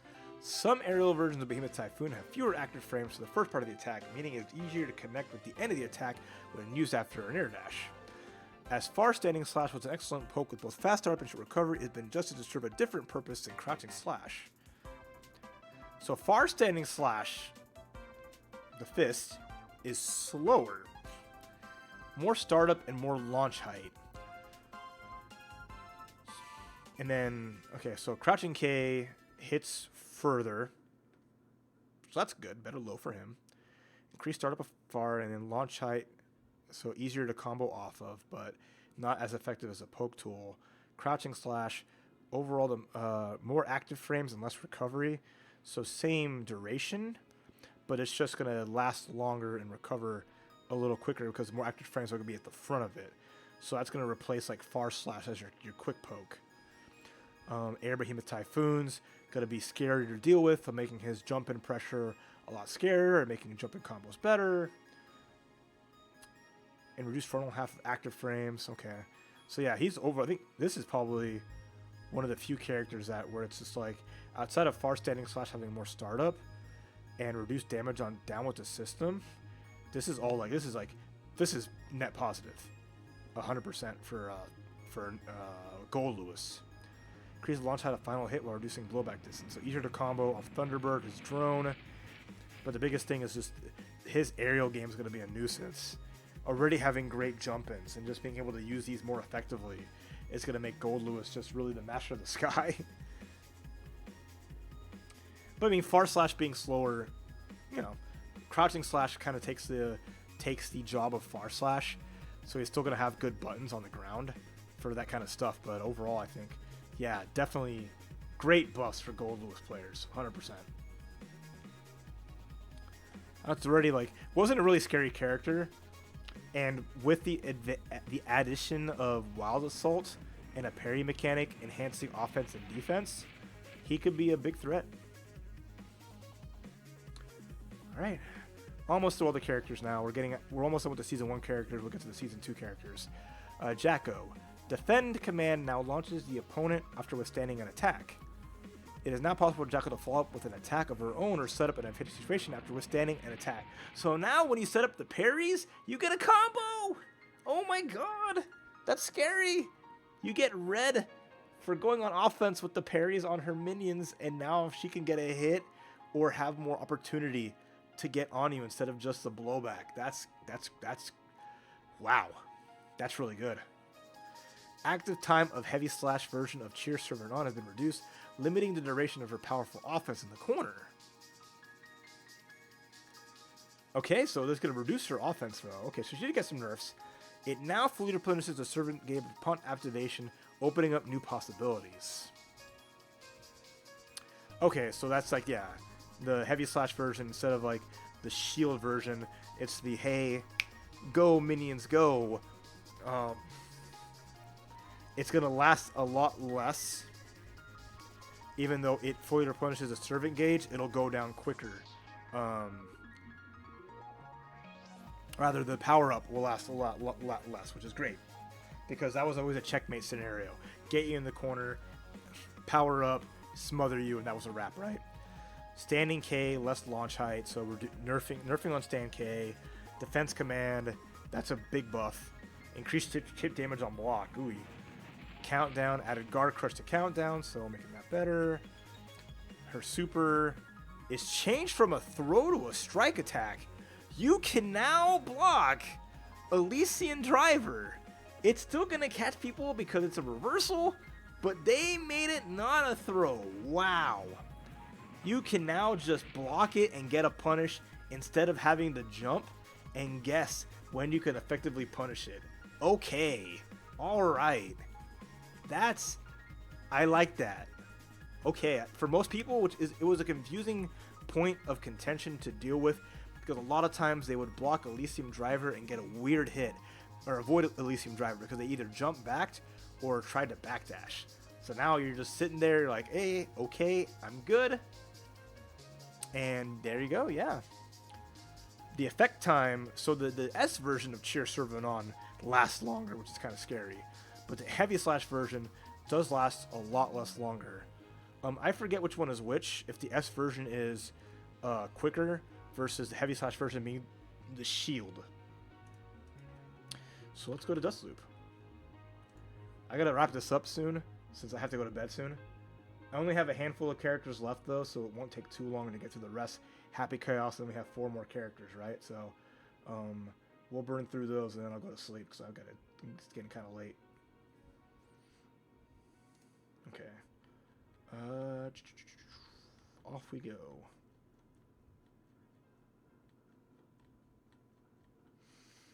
Cheer Servant On. S. S is the shield. Heavy slash is the risk gauge cranking and the chip damage. So they nerfed. They buffed the stronger minions, and they nerfed in terms of like being able to take hits and have the strength on it, right? And they nerfed the one that just smothers you with the 5-second, with this incredible pressure, right? Okay, so that's good. All right, so I mean, honestly, net positive, I think, overall.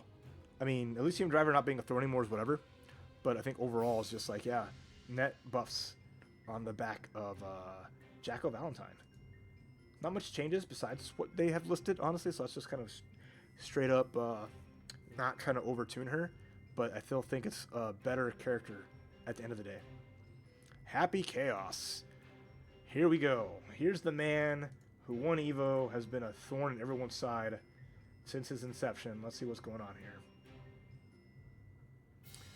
Happy Chaos. So 6K now creates less distance with the opponent. Easier to connect with at the ready. Oh boy. Steady Aim has been giving additional simplified input, making it less challenging to cancel other special moves directly after fire. So they made him easier to play, which I think is fine. Because it was very obtuse, and they were like, okay, let's just simplify this a little bit. Interesting. Using Roll to move behind an opponent reduces the forward momentum, allowing Happy Chaos to stay close and maintain pressure more easily. So if you go behind the opponent, you don't roll as far away, which makes, I guess, a follow-up easier. But did they nerf Roll at all?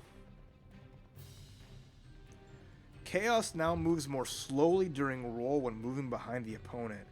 Maybe that makes it easier to deal with, and I think that's going to make it easier for people to catch him. That's probably the biggest thing, where you can actually throw him or effectively hit him out of the roll, because he's not immediately on the other side as quickly, right? And it always activates as soon as he rolls behind you. So that's interesting. How much slower and how easier it is to deal with remains to be seen, but it's still a good tool, especially with the aim enabled on a person with the curse, right? Close standing S is easier to connect after a roll, but the opponent can attempt to punish with a ground throw. Yeah, exactly, there it is. The scaling for fire has undergone adjustments, Grayson reducing the damage dealt in combos after it. He now needs to perform combos using more normal moves in order to deal more damage. Okay, so just blap, blap, blap. Which, I mean, makes it so like those, like the unburstable aerial juggles are weaker. But, I mean, his normal combos of like punch, shot, crouching slash, shot are still there. But at least it's going to still do less damage overall.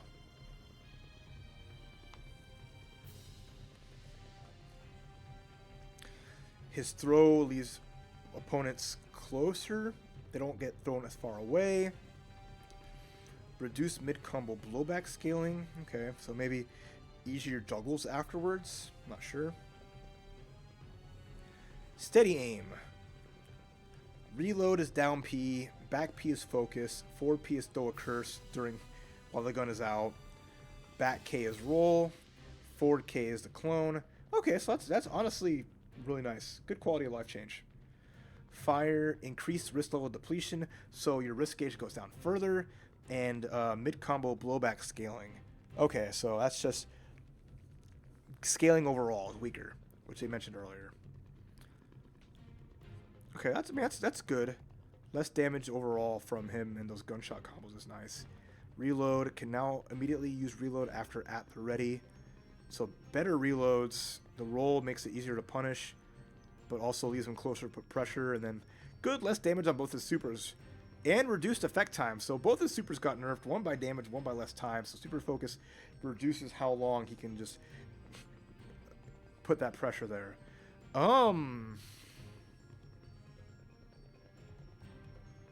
Net neutral, I think I'm going to say.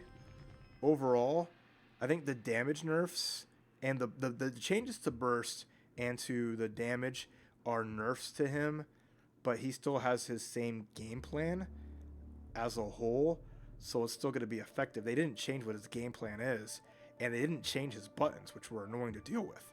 So he's still going to be able to put that pressure on you. It's just you have more ways of dealing with him because you have more bursts, and it's going to make the experience fighting him a bit more tolerable overall, because you're going to last longer because of reduced damage, more burst opportunities, but he still has the same game plan, but it goes the same for other characters. Happy Chaos is going to be able to burst more, even though burst has less knockback, so it's going to make it so Happy Chaos is not going to be able to put you at that distance as much anymore when he bursts you, but he still has like solid tools in that regard as well. So I mean, the system buffs him, but I think it's net neutral overall, looking at it. Alright, 2 more Season 1 characters, and then we go to Season 2, and then we're done. Baiken. Kenju now hits twice, once with the projectile, and once with the explosion. It's a potent tool, so her super, it's a potent tool for dealing extra damage as a 17 opponent flying towards Baiken, which is kind of wild. The S version of the Kabari now has faster attack startup, creating more opportunities to force the opponents to block it. Hiragi deals less damage as it previously dealt excessive damage for a reversal move, which I think is great. Her parry should not have dealt as much damage as it did. Yozansen now causes more blowback on hit, making it harder to follow up even when it hits after a jumping attack, such as jumping slash. So counter hit on 6k, so better combos off counter hit. Close slash would apparently comparatively reduce launch height more often when used multiple times in a combo, so better using close slash in combos. Kabari is faster but has less active frames. Tether would remain active after using a sight burst. Okay, that's good. That's good quality of life for the opponent. Kabari heavy slash version no longer counter hits. Yay! And more damage scaling if you hit the tether version of Kabari. Or hold on. Whoa. Let me be right here. Let me be correct in a second.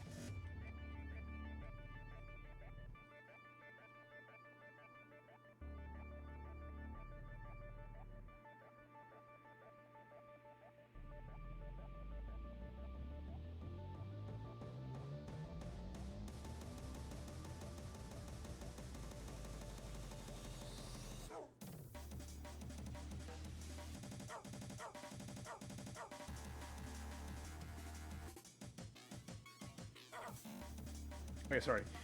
Slash version is the one that has the tether. Heavy slash is the version that you have to follow up. So pardon me, right? So that's the tether. So more opportunities to tether and put people into that position that she wants to put them at, but less active frames for people to avoid it, but it's going to be harder to avoid. Interesting. Heavy slash Kabari, which most people use normally, reduced counter hit, more damage scaling. That was a big combo part of it, right? Okay. Yozansen makes it harder to get combos from, so very effective of a tool opening people up. So now it's going to be less effective, but it'll still, on a hit, she'll still be able to put pressure on you, just not get his combo as easily, it looks like. Hiragi less damage on her super, and then her 2-hit super, which now I think does less damage, but the explosion hits and then pulls people towards you. So better as a super overall. So, again, I think this might be net neutral. Having more tether opportunities and more opportunities to set up her tether pressure is really good. It's just her damage goes down because Yozansen's no longer as effective as a tool for getting combo started, as well as the parry doesn't automatically make your opponent like roll their eyes. We'll see, but I think that's definitely net neutral overall. Testament, Arbiter Sign, acknowledges the opponent greatly on hit. This fast the situation on hit, making it easier for Testament to set up an invitation situation afterwards. The newly added tumble effect on standing heavy slash makes it possible to follow up with attacks such as the S version of Arbiter Sign. When appearing mid-air using possession, now possible to input to move by pitting back or forward. Testament will appear while moving back or forward while input. This makes it more viable for mix-up baiting the opponent and by throwing off the timing. Wow, that's some great buffs to them.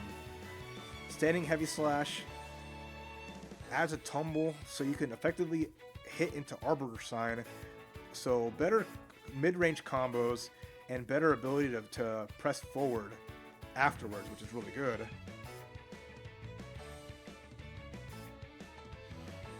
So that pop-up is going to be able to set up a Grave Reaper, I think, more effectively, as well as just get up closer afterwards. That's nice. Grave Reaper hitbox now expands, so now Grave Reaper is a more effective projectile and has less knockback. On the heavy slash version, which I think is going to weaken combos.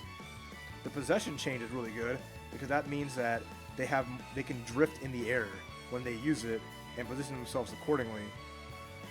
Arbiter Sign, launch height reducing horizontal blowback distance, so pops up higher, moves farther out, so you can basically set up a meaty Grave Reaper more effectively, it looks like, or get a combo on certain situations. Same as the heavy one, and then no longer drains. Okay. Reduce damage on her main super, and then her sister super is gonna, you can RC it early and avoid taking losing all your bar. So I think net positives for Testament, as they're gonna have much better mid-range and a much better ability to set up their win conditions, which are charged Grave Reaper, as well as just be up close and personal, being able to use those normals more effectively afterwards, which is nice. That's really good. Better pressure overall, better Okazemi, better damage, potentially, and then better movement and trickiness. That's cool. Bridget, forward heavy slash now launches the opponent higher on hit. It can combo into Roger Dive or Robo movement on hit, making it possible to go for extra damage. Shoot, which made it possible to perform hard to block strings without using the yo-yo, now has upward movement during the attack startup that makes it more challenging to perform her previous strings. Interesting. Shoot is the flying follow-up after Kickstart My Heart, which was like what essentially Bridget players would get a wall break and they would just go for Kickstart My Heart into Shoot, into RC, and then pressure afterwards. So when you do it, she's gonna fly higher.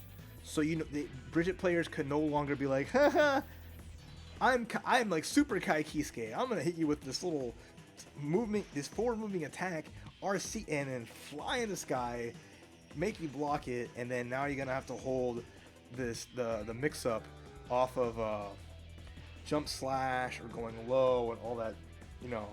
It basically makes it so Bridget players potentially are gonna have to use their brain a little bit more when they have positive bonus and when they have bar, because 9 times out of 10, kickstart my heart into shoot into hey, close standings. That was the thing that people having, it was a pain point for most people fighting against Bridget, was how often she can just enforce heavy pressure with half bar, kickstart my heart, and then shoot afterwards, right? So I like that change. It's good.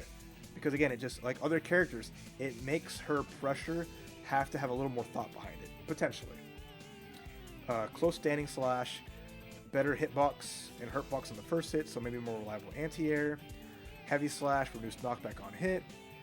Forward heavy slash, more launch height, which you can use some follow-ups to it since that's a move that puts her airborne.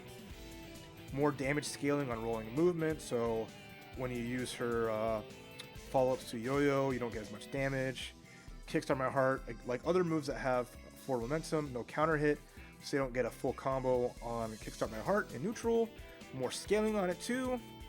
Expanded upper hitbox and a ranged hitbox, so probably a bit easier to hit people with, but less effective when it hits them in terms of getting kooky damage and starting pressure after just throwing it out of neutral, which is basically what Hitachi does. Hitachi is more of a player that goes for kickstart my heart and really benefits off of the counter hit of it, which is like his playstyle of it, whereas Super Noon is more, I run away, I get my knockdown, I enforce yo-yo pressure with rolling until I get meter, where then I can do kickstart my heart into shoot into haha, hold this.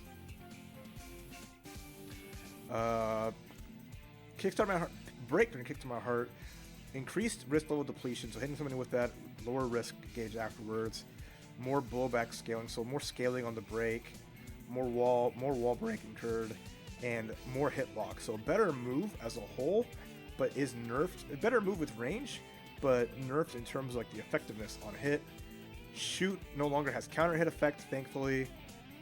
More damage scaling and upper travel speed. So when you RC it, Bridget's gonna go into the sky and have to figure out a different way of applying pressure afterwards. Less damage on Rock the Baby, Loop to Loop, less damage, Return to the Killing Machine, okay. It's the same, but less damage on Command Grab and Loop to Loop, so net neutral, I'm gonna say. I think like having better close heavy or forward heavy slash is gonna enable for some better combo routing and more damage, but the nerfs to kind of her pressure will make it a little less smothering when you're being run over by her, but she's still going to have the great buttons that she has to put pressure on you, and she's going to have a better version of like the break on Kickstart My Heart, which makes it, even though you don't get anything from it on like a counter hit or whatever, it's going to make it an effective tool just to stop pressure and give up your turn. The shoot change we have to see. That's the biggest thing that could be like, maybe make it like a net nerf to Bridget if the RC after shoot is a big hurt on them, where they can't just put that quick button pressure afterwards, like they mentioned here. It'd still be possible, I'm sure. There might be like more delay to it, but people can challenge you afterwards. So we'll see if they react in time. Hard to say, but I don't know. It feels like neutral at a glance, but potential nerf territory.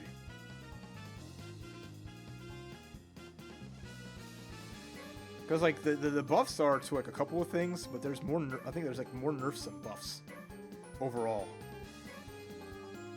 Foxy, hello, and thank you for the raid. You're just in time for me to go over the last few characters here before I call it a night. Hope y'all are doing well and you had a good time in that Grand Theft Auto. So, I mean, no, we'll see.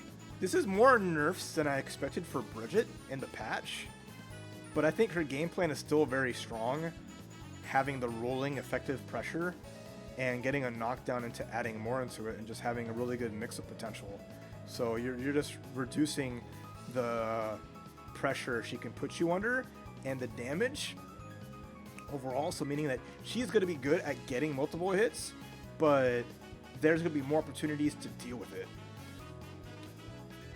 Thank you so much. Take care and have a great day, alright? Night. Alright, so next up, three characters left. Sin Kiske. Let's see what we got here. Sin. The changes to far standing slash and L cut improve his neutral game.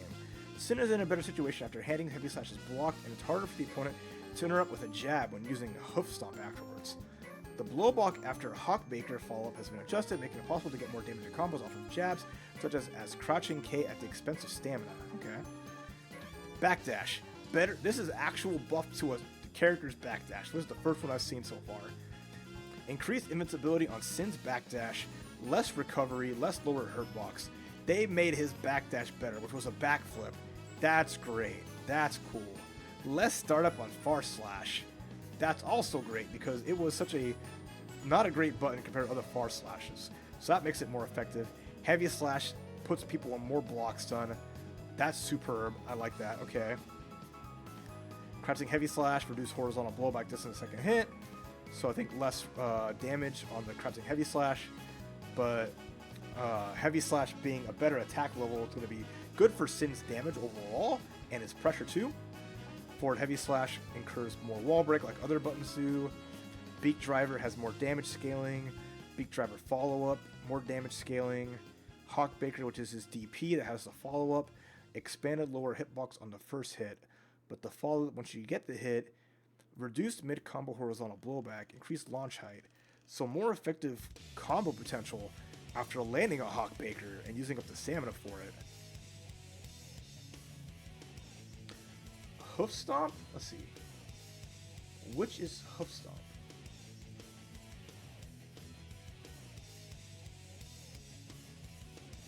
Okay, that's his the one that crushes lows. That's an overhead.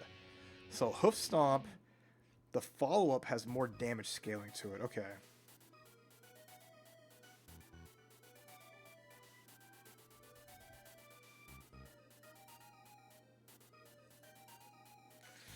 So, better mix-up potential after heavy slash.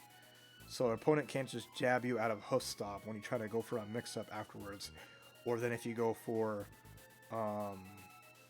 L-cut. So your pressure of a low or high is a bit stronger once you use that, which is a nice buff to him then. Okay. L-cut.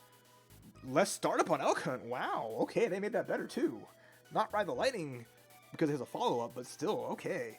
Yeah, so they basically gave him better mix-up potential by making heavy slash better and then making hoof stomp, making Elkhunt faster. So mixing up between Elkhunt and hoof stomp is going to be stronger. Ride the Lightning no longer consumes stamina when performers are canceled during start of certain special moves. So when you do Ride the Lightning off of Elkhunt, you no longer have to worry about your stamina going down, but less damage. Tyrant Barrel is the same way, because normally you would do either Elkhunt into Tyrant Barrel, or you do Beak Driver into the Beak Driver follow-up into Tyrant Barrel. Clean hit can better clean hits, but no reduction to the damage. And easier to use than all versions of the Ride the Lightning, which sometimes you would accidentally get that in situations where you were maybe trying to buffer Tyrant Barrel after a heavy slash and you'd accidentally get RTL. Net positives. Net positives overall. Better backdash, better far slash, better heavy slash, and then more mix-up potential and more strength on his certain parts of his specials, as well as the follow-up to like Hawkbaker. So if you hit your DP, being able to get something afterwards is really nice. So that's good. I like what I see for there. I want to try out Sin on the patch and see how he feels. Alright, Bedman. The Error 60 state now persists after an area shift. So whenever you break the wall with Bedman, you'll still get the follow-up attacks of whatever special you used to break the wall.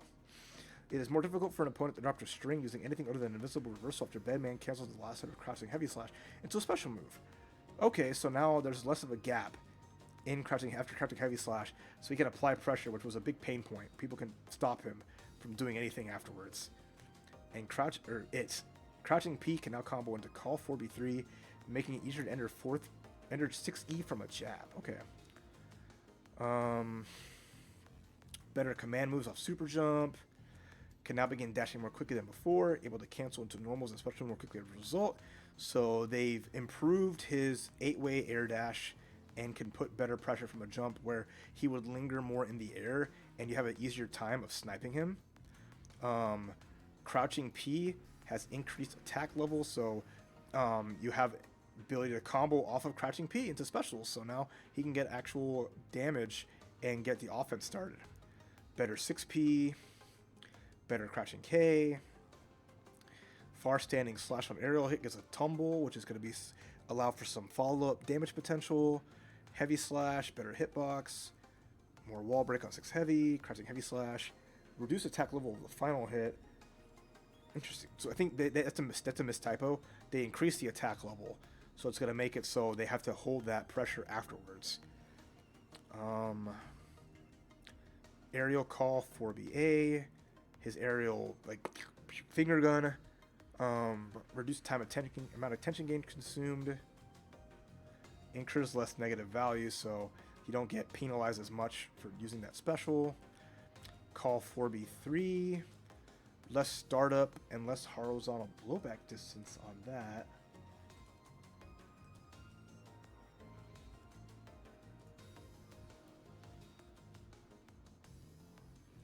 Sorry, 4B3. So that's just his spin is better used in situations and better blowback. It's negative 12 on block, but maybe more effective to use overall and keep pressure afterwards. So you get more, I think that's what they mentioned, right? 2P into the spin and you can start his offense. That's really good. His super 1-3C, quality of life, and then 4CC, which is his reversal, less damage. And lastly, Asuka, little time has passed, regardless of other characters, fewer changes. The opponent no longer techs upon landing after getting hit by the Aquila Metron, makes it more advantageous for Asuka after it hits. It now works well as a finisher for combos in addition to function as a reversal. The Aquila one, I think is, let's see, it's going to be a laundry list of stuff I got to look at here.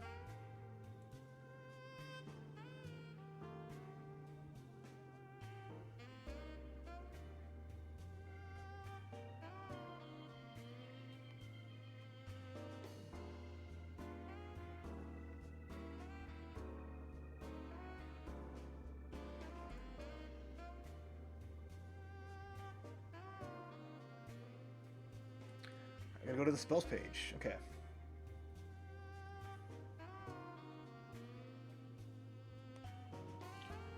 Aquila Metron. His reversal. Okay. So now his reversal when they get hit by it, which is the ice spike, gets a knockdown. So you can use that as a reversal as well as a finisher for combos. Okay, cool. Reduced lower hurt box, so harder to punish his backdash. Okay. There we go. And there's our patches. Asuka, net buff. Bedman, question mark. Big buffs. Big buffs. Maybe a real character now. I think is a real character now. Sin's a real character now. More so a real character. Testament's a real character now. Bridget's always been a real character, but she's going to be a little less aggravating to deal with when her pressure gets started. But still going to be effective pressure with great buttons. Testament, better character. Baiken, well, we already talked about it already. Overall, I love the patch. New system mechanics, new leash on life for a lot of the cast, and some interesting changes as a whole. Looking forward to the patch dropping on Thursday, and looking forward to Season 3 shaking things up some, giving new characters the ability to compete at a higher level with players who've been putting the time with them, as well as looking forward to seeing what people do and switch around with what characters. The new system mechanics, the new ability of the burst, as well as the new burst moves, Wild Assault, and I keep forgetting the name of it. The Flex Shield. It'd be interesting to see, as well as just the ability of burst being more proactive and having the game potentially take longer. I'm excited for that. It's going to be a lot of changes overall, and I cannot wait. Hell yeah. There we go. Wonderful. Big patch. I like it a lot. They weren't too heavy-handed, except for like Zato, I think, is probably like the worst case of a character really getting like nerfed with outside after getting like a new move, which may or may not be like the bee's knees. We'll see. But I'm excited to try it out. Look forward to some streams of the Strive patch, some open lobbies, and hopefully looking forward to commentate some great Strive action. Thanks for watching the patch notes review. If you like what you saw, please leave a comment, like, and subscribe as always. And hope you all have a wonderful day, night, and most importantly, keep on rocking.